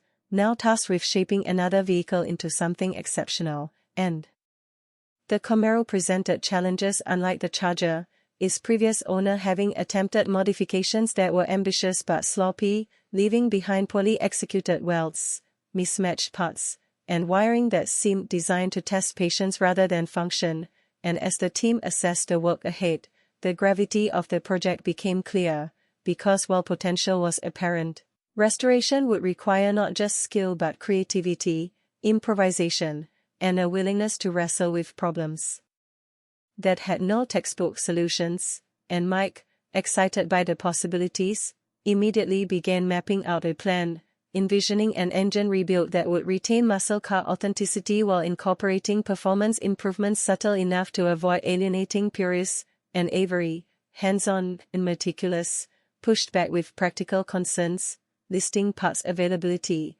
labor hours, and budget constraints, reminding everyone that dreams needed scaffolding or they would collapse under their own weight. And as the discussion unfolded, the cameras captured the familiar interplay, the tension that drove progress as much as it reflected it, with the crew oscillating between bursts of productivity and collective debates over priority, because in Rust Valley, process was as critical as outcome, and overlooking details, however small, could doom an otherwise flawless build. And while Mike considered marketing potential, buyer appeal, and long-term reputation, Avery focused on structural integrity, drivability, and serviceability, balancing risk and reward in a way that often frustrated the visionary yet ultimately ensured that ambition was grounded in reality. And as the Camaro was stripped down, panel by panel, the shop filled with the scent of old grease, dust, and paint, the familiar olfactory signature of history being rewritten, while hidden surprises emerged, corrosion along frame rails, previous repair attempts that compromised alignment, and an engine block that, though complete, showed signs of deferred maintenance and neglect, each discovery demanding immediate attention, and each solution requiring collaboration, improvisation, and at times heated negotiation over methods and sequencing, with Mike's instinctive leaps balanced by Avery's insistence on foundation, because in Rust Valley, haste could be as dangerous as indecision, and the team knew that rushing a critical step could undermine weeks of work, while delaying too long could erode morale and momentum. And amidst this delicate balance, relationships were tested, as differing philosophies surfaced, Mike's inclination to prioritize spectacle and excitement, Avery's focus on reliability and longevity, and the crew's varying degrees of alignment with each approach. And as the Camaro's drivetrain was dismantled, cleaned, and assessed, sparks of inspiration and frustration alternated, illustrating how technical challenges and interpersonal dynamics were intertwined. And in quiet moments, Avery reflected on how much he had grown with the shop, how Rust Valley had shaped not just his skills but his understanding of leadership, responsibility, and trust, while Mike, pacing and plotting, considered the intangible value of belief, the power of imagination in motivating action, and the ways in which persistence often created opportunities where none seemed apparent. And together they began the painstaking process of sourcing rare components, negotiating with suppliers, and fabricating custom parts where nothing commercially viable existed, a process that demanded patience, ingenuity, and the willingness to confront and overcome repeated obstacles. And the shop adapted, routines adjusting to the unique requirements of the Camaro, balancing workflow to accommodate simultaneous tasks, maximizing efficiency while maintaining quality. And through it all, the cameras documented not just the mechanical process but the human one, capturing moments of triumph, frustration, compromise, and collaboration, providing viewers with an immersive understanding of the complexity behind every restored vehicle. And as the bodywork began to take shape, seams realigned, dents repaired, and panels prepared for primer, a sense of cautious optimism settled over the team, tempered by awareness that the Camaro, like every vehicle in Rust Valley, had a history that could never be fully erased, and that history demanded respect, careful handling, and decision-making that honored both original design and future potential. And as the first applications of primer revealed previously hidden flaws, the crew tackled them systematically, reinforcing the lesson that restoration is rarely linear, often requiring repeated cycles of assessment, correction, and refinement. And through each challenge, trust deepened, skills sharpened, and the shop's culture of resilience and adaptability strengthened, a living demonstration of the principle that high-stakes restoration is as much about managing people, expectations, and relationships as it is about torque, paint, and metal. And in moments when progress seemed slow or setbacks threatened morale, Mike's vision and Avery's discipline maintained focus, reminding the crew that the end goal was not simply a finished car but a restored symbol of what Rust Valley restorers could achieve when talent, persistence, and courage converged. And as evening fell, the Camaro rested on its supports, partially stripped but full of promise, A tangible embodiment of the season's challenges and potential, and both Mike and Avery, surveying the work, felt a shared acknowledgement that this project would demand every ounce of skill, ingenuity, and patience they could summon, because like every ambitious build in Ross Valley, it would test not just their ability to restore a machine, but their capacity to navigate the unpredictable intersection of craft, risk, and human determination.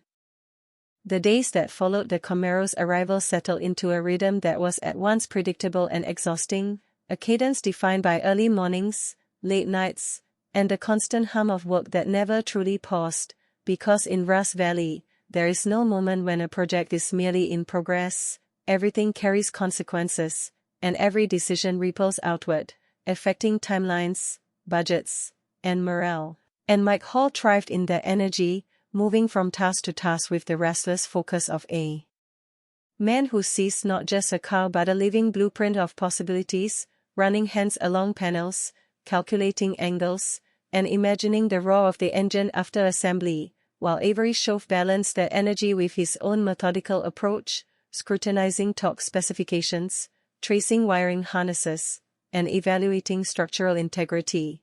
Each action grounded in experience and the tacit knowledge that shortcuts could lead to disaster, and together, their interplay formed the heartbeat of the shop, a rhythm that guided the crew, disciplined some, inspired others, and taught everyone that mastery in Ross Valley comes from a fusion of vision and precision, of daring and calculation.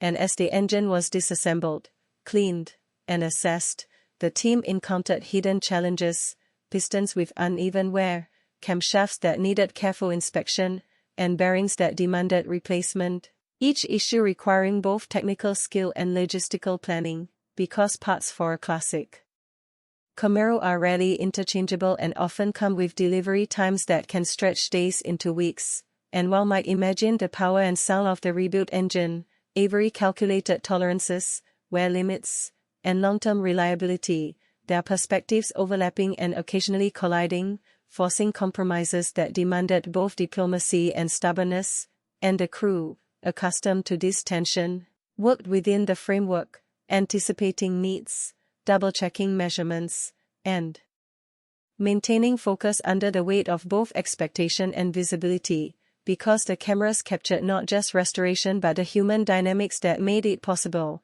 and those dynamics were fraught with subtle conflicts, minor frustrations, and occasional bursts of creativity, the kind that only emerge under pressure and with a shared understanding of the stakes. And as the engine block was machined, honed, and reassembled, the Camaro began to transform from a static collection of parts into a cohesive machine, each component integrated carefully, and each decision validated not just by theory but by hands-on judgment, while simultaneously, bodywork progressed, panels aligned, dents repaired, and seams filled, revealing the underlying beauty of a car that had long been obscured by neglect and poorly executed modifications. And in those moments, Mike's vision for the car began to coalesce into something tangible, something that transcended the sum of its parts, while Avery remained focused on precision, ensuring that the aesthetic did not compromise functionality, and the interplay of these priorities manifested in small debates over trim alignment, paint prep, and suspension geometry, conversations that could be tense but ultimately reinforced the culture of meticulous collaboration that defined Ross Valley restorers. And as primer and paint preparation progressed, the Camaro started to hint at its final identity, the team's anticipation growing with each layer, because each step revealed both progress and remaining work, and the tension between expectation and reality became more palpable, demanding careful management of both human energy and technical resources. And in quieter moments, when the shop hummed with the low drone of air tools and ventilation fans, Avery reflected on the deeper lessons embedded in the process, realizing that Ross Valley had always been more than restoration. It was about endurance, adaptability, and the relentless pursuit of quality despite uncertainty, and Mike, pacing along the shop floor, absorbed these lessons as well, reminding himself that ambition must always be tempered by strategy, because even the most skilled craftsman can be undone by impatience or overreach, and through these parallel reflections, the crew found motivation to tackle the more intricate tasks, wiring harnesses, brake systems, and suspension components, each requiring attention to detail, an understanding of original design, and the foresight to anticipate potential failures. And the cameras captured these efforts, documenting not just technical proficiency but the subtle art of teamwork, the way experience, intuition, and discipline combine to navigate complex challenges. And as the day turned to night, Mike and Avery stood side by side, reviewing progress, considering next steps, and acknowledging, without words, the gravity of the endeavor, because every ambitious build in Rust Valley carries with it the dual promise of triumph and the threat of failure. And as the Camaro sat on its stance, partially assembled, its new components gleaming in the hushed shop lights, both men recognized the delicate balance they maintained between speed and precision, creativity and restraint, inspiration and calculation, and that recognition guided their decisions, shaping every action and reaction, ensuring that each choice advanced the project while preserving the standards Rust Valley had earned over years of painstaking work. And the crew, sensing this alignment, responded with renewed energy, tackling the next task with focus and collaboration, each member contributing expertise, troubleshooting challenges, and celebrating small victories along the way, because in the microcosm of Rust Valley restorers, the journey is as important as the outcome, and success is measured not solely in completed cars but in the consistency, integrity, and skill demonstrated throughout the process.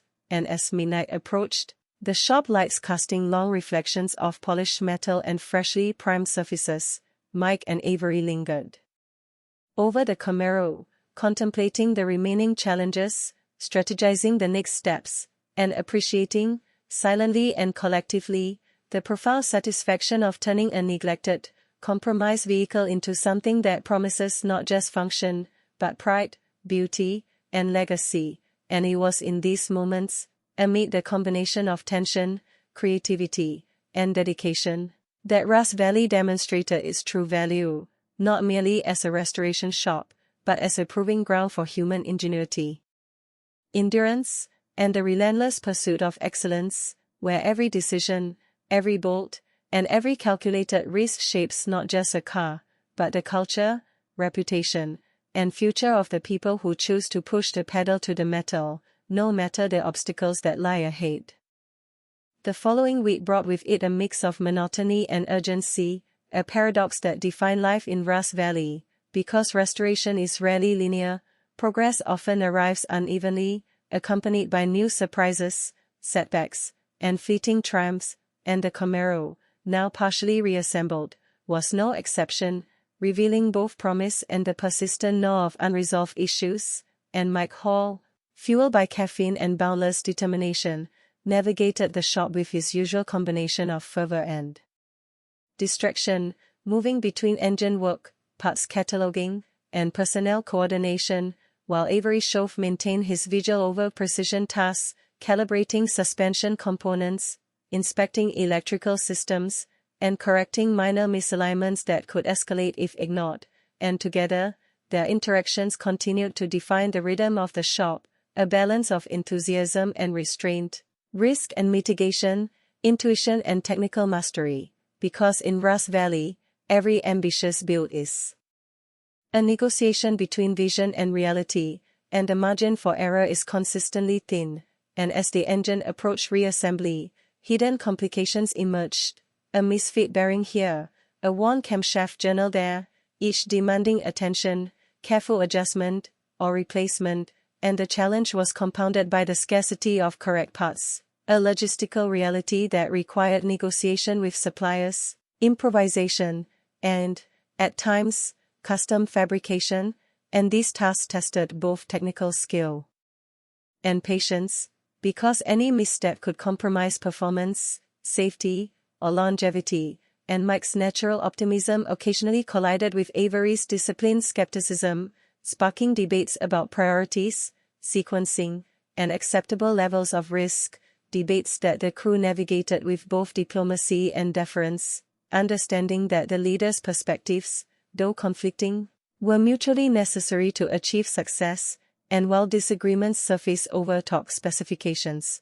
fuel delivery systems, and wiring harness routing, each conversation ultimately reinforced the shop's culture of accountability and expertise, because the combined knowledge of Mike and Avery set the standard, modeling the patience, foresight, and problem-solving needed for high-stakes restoration, and as bodywork proceeded in parallel, panels were aligned, dents were carefully repaired, and new metal was grafted seamlessly onto the original structure, a testament to both skill and patience. Wow.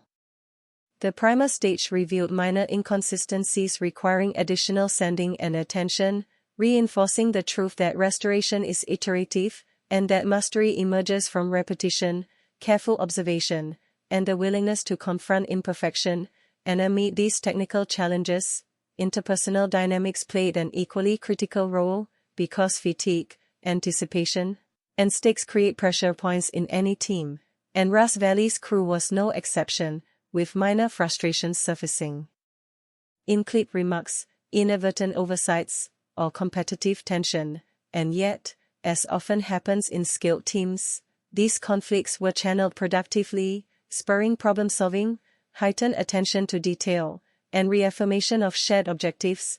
And while Mike focused on the broader vision of what the Camaro could become, Avery meticulously documented work, inspected fasteners, and confirmed alignment, ensuring that long-term reliability would not be sacrificed for short-term progress.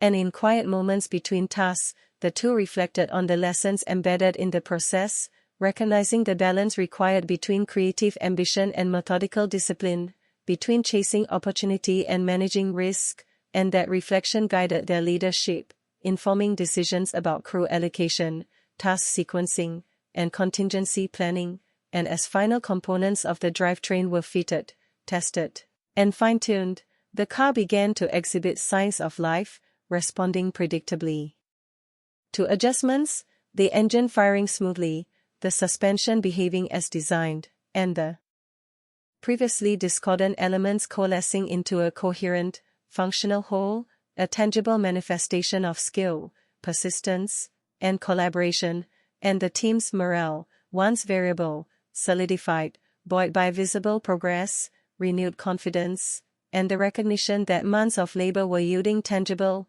measurable results. And as paint preparation advanced, color tests were applied to small panels, checked under various lighting conditions, refined repeatedly to ensure depth, hue, and finish quality, demonstrating attention not merely to aesthetics but to perception, because in Ras Valley, restored cars are not just mechanical objects but emotional touchstones, artifacts that carry history, aspiration, and personal significance, and each decision, from primer thickness to color saturation, was approached with reverence, precision, and iterative care, the culmination of experience and instinct working in tandem. And during late-night sessions, when the shop was otherwise quiet, Mike and Avery reviewed progress, forecast potential obstacles, and recalibrated timelines, aware that even minor deviations could have cascading consequences. And as the Camaro sat under harsh fluorescent lights, partially masked for paint, partially unmasked to reveal structural adjustments, it embodied both challenge and promise, a nexus of past failures, present effort, and future possibility. And as the night deepened, the two men exchanged a brief, quiet acknowledgement, unspoken but understood, that the work was far from finished, yet the foundation was strong, the trajectory clear, and the potential extraordinary. And in that shared understanding lay the heart of Ras Valley restorers, the relentless pursuit of excellence, the negotiation between vision and pragmatism, and the willingness to push the pedal to the metal even when outcomes remain uncertain, because the measure of mastery is not in avoiding risk but in managing it with skill, dedication, and unwavering commitment. And as the shop lights flickered and the hum of tools subsided, both Mike and Avery knew that the Camaro was no longer merely a car awaiting restoration, but a living testament to the culture, craft, and resilience that define Ras Valley, a promise of what could be achieved when experience, intuition, and determination converge in a controlled, disciplined, and inspired effort. The week that followed focused on paint, the stage where all planning, all labor, and all patience converge into a visible statement. Because primer alone cannot satisfy the senses, it must be layered, refined, and polished to create a surface that both honors the car's heritage and communicates its rebirth. And Mike Hall approached this phase with the same restless intensity he applied to every other task, moving between spraying panels, observing reflections, and envisioning how light would play across curves once the final finish was applied, while Avery Shove maintained his vigil over preparation and technique, ensuring that masking was flawless, surfaces free of contaminants, and application thickness consistent, because he knew that even minor lapses could produce flaws impossible to correct later, and the cameras captured not just the work but the careful choreography, the tension and collaboration inherent in the process, as team members rotated responsibilities, anticipating each step, watching each other's backs, and offering subtle adjustments, because in Rust Valley, precision is a team effort, not just an individual skill, and the Camaro, now fully masked and ready for base coats, seemed to embody both expectation and pressure, a mirror reflecting the collective ambition and anxiety of those who labored around it, and as the first base coat was applied, the color revealed depth and character that had only existed in Mike's imagination, causing murmurs of approval and sparks of enthusiasm among the crew, while Avery monitored consistency, surface texture, and curing conditions, his focus intense yet silent, ensuring that excitement did not compromise quality, and as multiple layers were applied and allowed to flash, each successive coat deepened the vibrancy, creating a visual richness that promised a final product greater than the sum of its parts. Yet the process demanded patience, discipline, and repeated inspection, because even a seemingly perfect coat can hide imperfections until the final layer is buffed and polished, and during this meticulous work, Mike and Avery navigated a subtle dance of leadership, balancing guidance with delegation, allowing crew members autonomy while correcting errors before they became irreversible, because restoration in Rust Valley is as much about mentoring and coordination as it is about technical skill, and mistakes, if left unchecked, threaten both timeline and integrity, and the Camaro, resting on stands beneath the shop lights, seemed to absorb the energy around it, reflecting the dedication, tension, and anticipation of those responsible for its transformation, and as the paint reached a point of acceptable cure, the team began the painstaking process of polishing, layering compounds, and buffing to reveal gloss, depth, and reflective clarity, each stroke a small triumph over imperfection, a tangible manifestation of patience, focus, and expertise, and Mike, hands gloved and arms sore from repetition, felt a surge of satisfaction tempered by the knowledge that this phase, while critical, was only one of many remaining, while Avery, crouched low over a fender, calculated angles and surface tension, ensuring uniformity, subtlety, and perfection, and this interplay between enthusiasm and meticulousness defined not just the shop's work ethic but the culture of Rust Valley itself, a culture where pride is measured in detail, and progress is always scrutinized for integrity, and as layers of polish deepened the richness of the Camaro's color, discussions turned to interior, suspension, and drivetrain integration, because the exterior cannot exist in isolation, and Mike and Avery coordinated teams to work in parallel, synchronizing assembly, testing, and adjustments to optimize efficiency without compromising quality, and challenges emerged immediately. Electrical components requiring resoldering, trim alignment needing repeated minor adjustments, and suspension components that demanded re-evaluation after fitment changes, each issue testing both technical skill and problem-solving under pressure, and yet the crew, inspired by visible progress, responded with renewed focus, their collective energy channeled into solving the problems with creativity, precision, and speed, because in Rust Valley, the morale and momentum generated by tangible progress is as critical as any tool or part, and as night fell, the shop hummed with activity, a symphony of air tools, polishes, and quiet problem-solving, punctuated occasionally by bursts of laughter or shouted updates, and Mike, stepping back to observe the Camaro,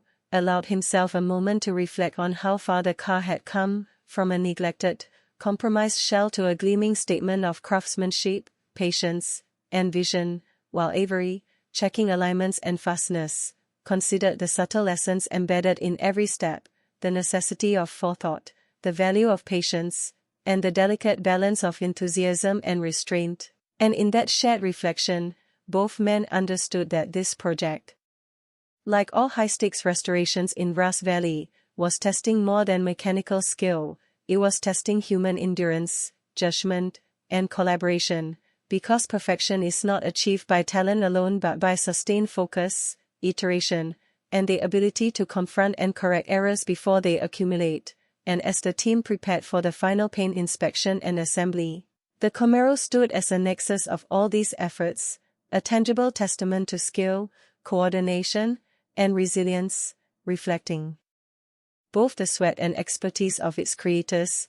And in quiet moments when tools rested and the hum of activity dimmed, Mike and Avery exchanged subtle glances, unspoken acknowledgement of their shared responsibility and the high stakes of the final phases, knowing that the next steps would demand as much precision, patience, and determination as the work that had preceded them, and that success, while increasingly visible, remained dependent on the unwavering execution of every remaining task. Because in Grass Valley, the difference between a finished car and a masterpiece lies in the relentless attention to detail, the commitment to process, and the courage to confront every challenge, anticipated or unforeseen. As the night deepened, the Camaro gleamed under shop lights, polished and rich in color, promising not just aesthetic pleasure but mechanical excellence. And it was within this promise that Grass Valley's true value was expressed, the ability to transform neglected machines into reflections of skill, perseverance, and dedication, a challenge met not by one individual, but by a team bound by shared expertise, ambition, and the relentless pursuit of perfection. And as Mike and Avery prepared for the final assembly phase, they understood that the road ahead would require the same combination of vision, discipline, and coordination that had carried them this far, because even at this stage, the pedal was metaphorically pressed to the metal, with every decision bearing weight, consequence, and opportunity for triumph or failure, and in that knowledge lay both pressure and exhilaration, the dual forces that define Grass Valley restorers at its best. The final assembly phase arrived with a gravity that settled over the shop like a dense fog, because months of meticulous work, incremental victories, and constant recalibration had led to this point, where every decision mattered, and every misstep could erase the progress painstakingly achieved. And Mike Hall, energized by anticipation and fueled by caffeine, orchestrated the task with a restless intensity, moving between engine alignment, interior installation, and suspension calibration. While Avery's chauffeur remained the anchor, ensuring measurements, tolerances, and procedural fidelity were exact, because in Grass Valley, finishing is as crucial as building, and a car that falters in its final moments can undo months of effort. And the crew adapted seamlessly to the heightened stakes, their rhythm honed by experience, each member aware of dependencies, deadlines, and the critical importance of flawless coordination.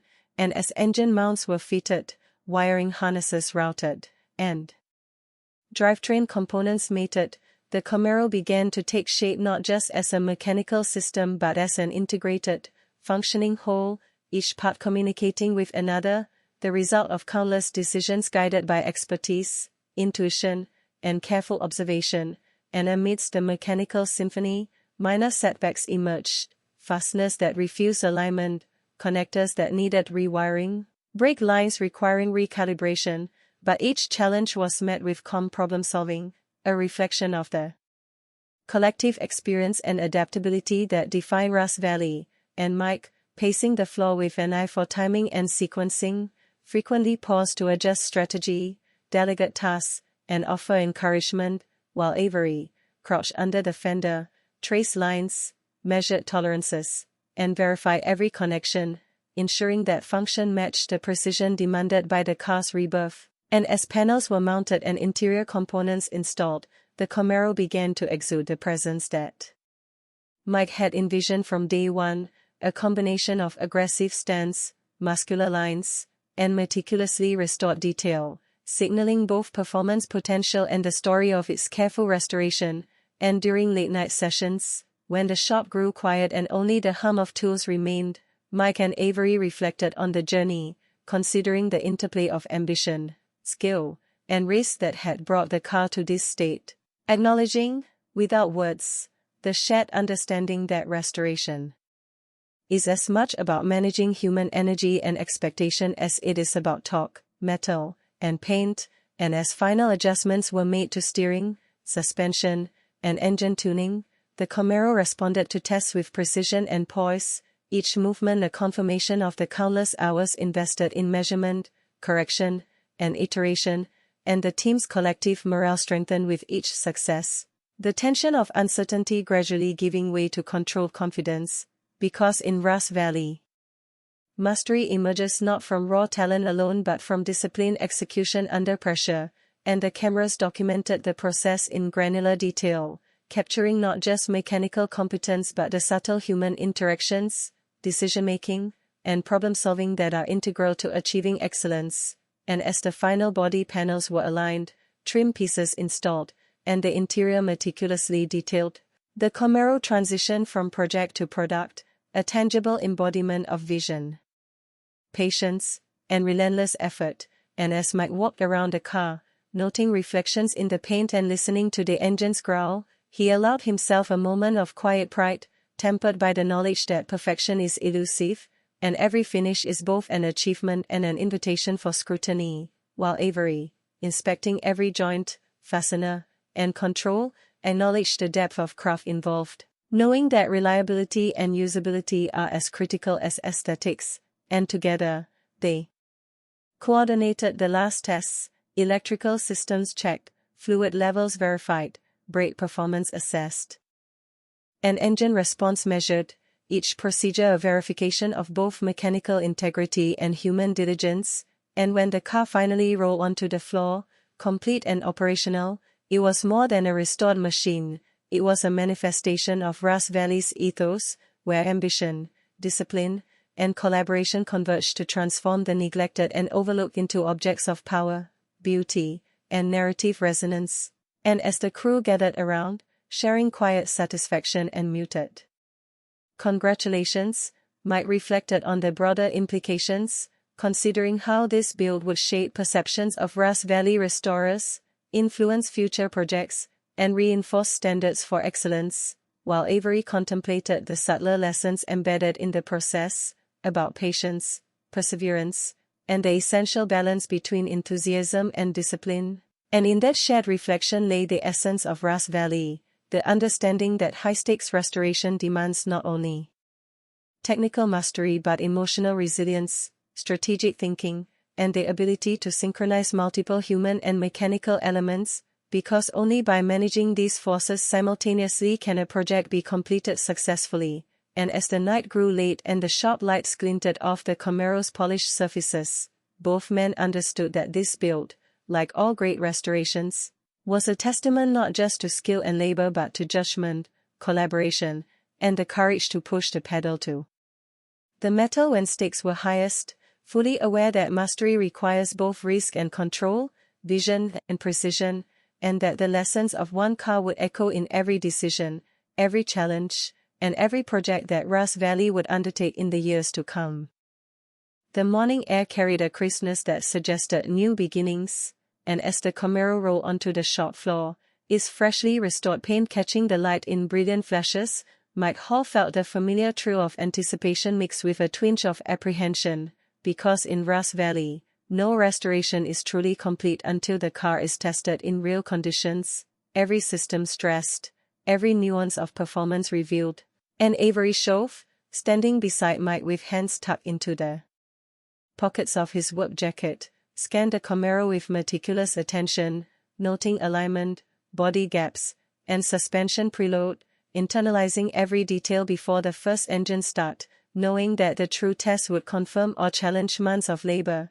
And the crew lingered near the shop doors, sensing that today's drive would be both validation and spectacle, a moment where preparation met consequence, And as the engine roared to life, throaty and precise, reverberating through the shop, there was a collective inhale of satisfaction, tempered by the silent awareness that a single oversight could still manifest as a failure, and Mike adjusted mirrors, checked gauges, and engaged the transmission with a practiced hand, feeling the car respond, the synchronicity of components telling a story of skill, patience, and attention to detail, while Avery ran through mental checklists, noting fluid pressures, pedal response, and initial idle quality, and as the Camaro rolled out of Rust Valley into the surrounding backroads, the scenery unfolded in a blur, wind catching reflections in polished chrome, the growl of the engine echoing off trees and open fields, a visceral affirmation that months of labor had produced not just a functional vehicle but an experience,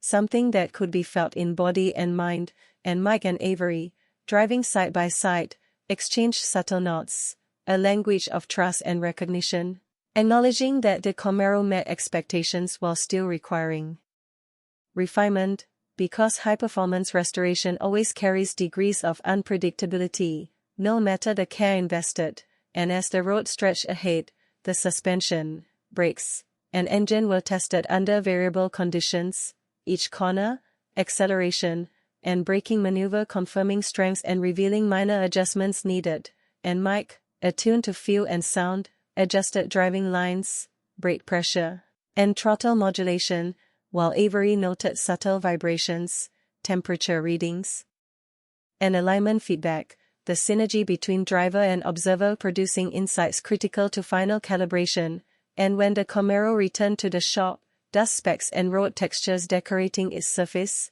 the crew immediately began the post-drive inspection, checking fasteners, suspension linkages, and engine diagnostics, addressing minor anomalies discovered during the run, because perfection is iterative and the final test often exposes truths that no bench or leaf could reveal, and as adjustments were completed, the team's morale rose, a quiet energy of accomplishment and relief filling the shop, tempered by the recognition that restoration is a continuous dialogue with the machine, requiring constant observation, judgment, and care, and Mike, pacing along the freshly polished hood, considered the implications of the build, market perception, credibility, and the ability of Rust Valley to undertake ever more ambitious projects, while Avery, crouched near the rear suspension, reflected on the technical mastery required to balance authenticity with enhanced performance, ensuring the car could deliver excitement without compromising reliability,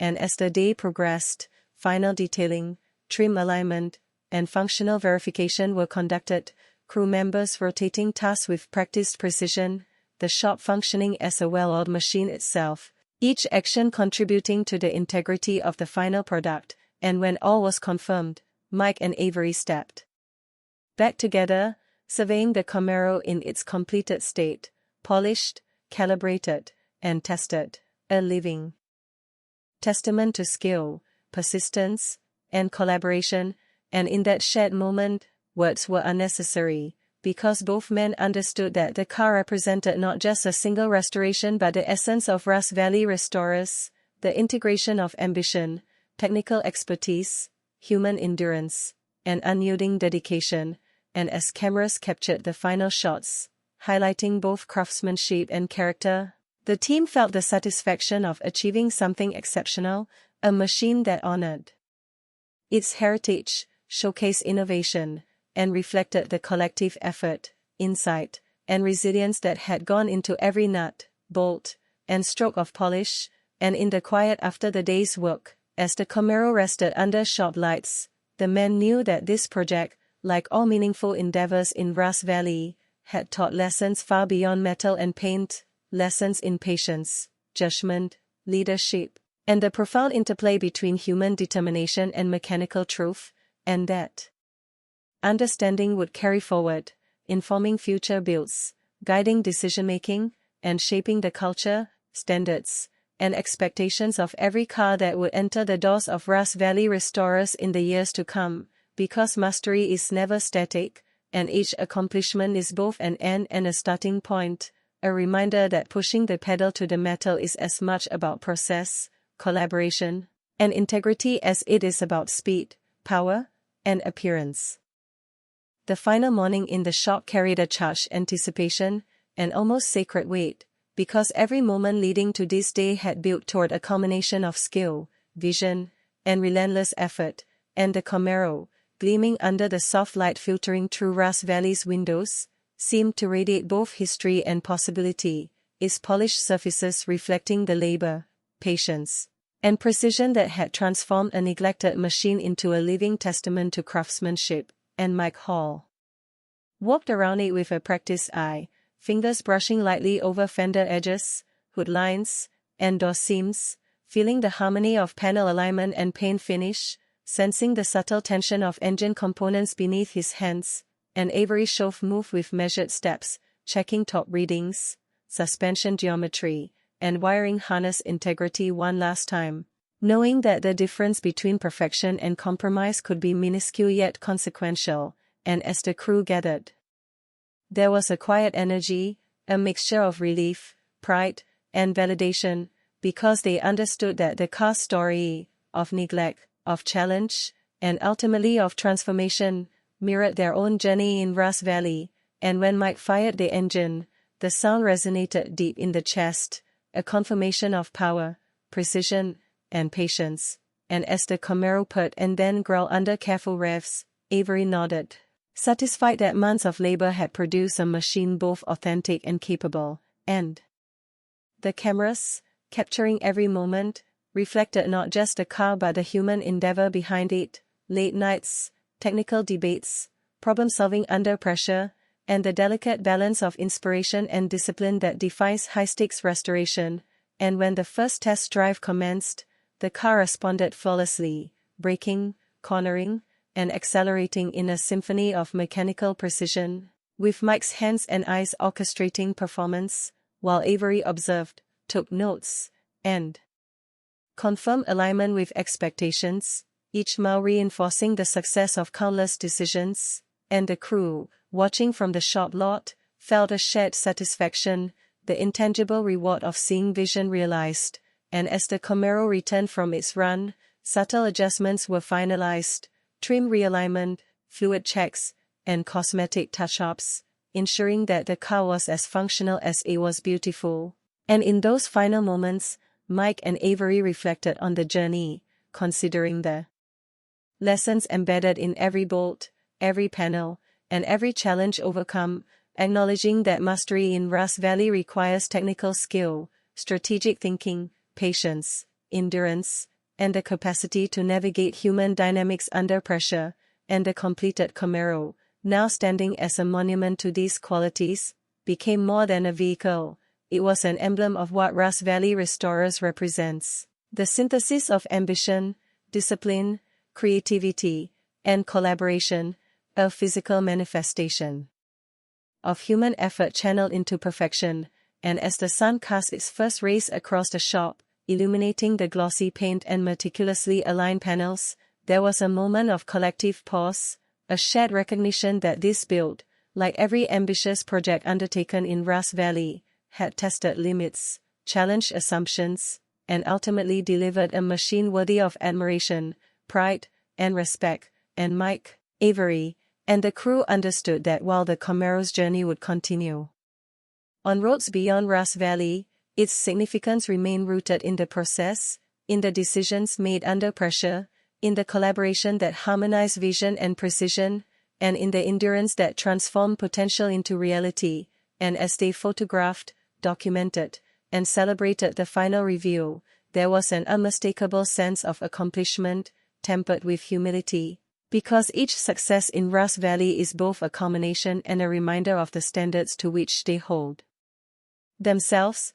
And as the day closed, the Camaro's engine idling smoothly, paint gleaming, and interior pristine, Mike and Avery exchanged a look of mutual respect and satisfaction, unspoken but deeply understood.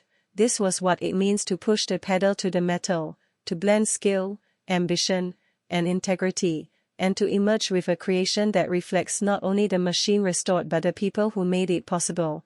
And in that knowledge lay the enduring spirit of Ross Valley Restorers, a spirit defined by craftsmanship, perseverance, collaboration, and the relentless pursuit of excellence. A legacy that would guide every car, every build, and every decision for years to come, proving that true mastery is not merely in the finished product, but in the journey, the challenges met, the risks taken, and the integrity with which every step is executed. And as the shot quieted, the Camaro resting as a symbol of achievement, it was clear that Rust Valley had once again delivered a testament to what happens when human determination and mechanical artistry converge, leaving behind not just a restored car, but a story of effort, passion, and the extraordinary results that emerge when the pedal is pushed fully to the metal.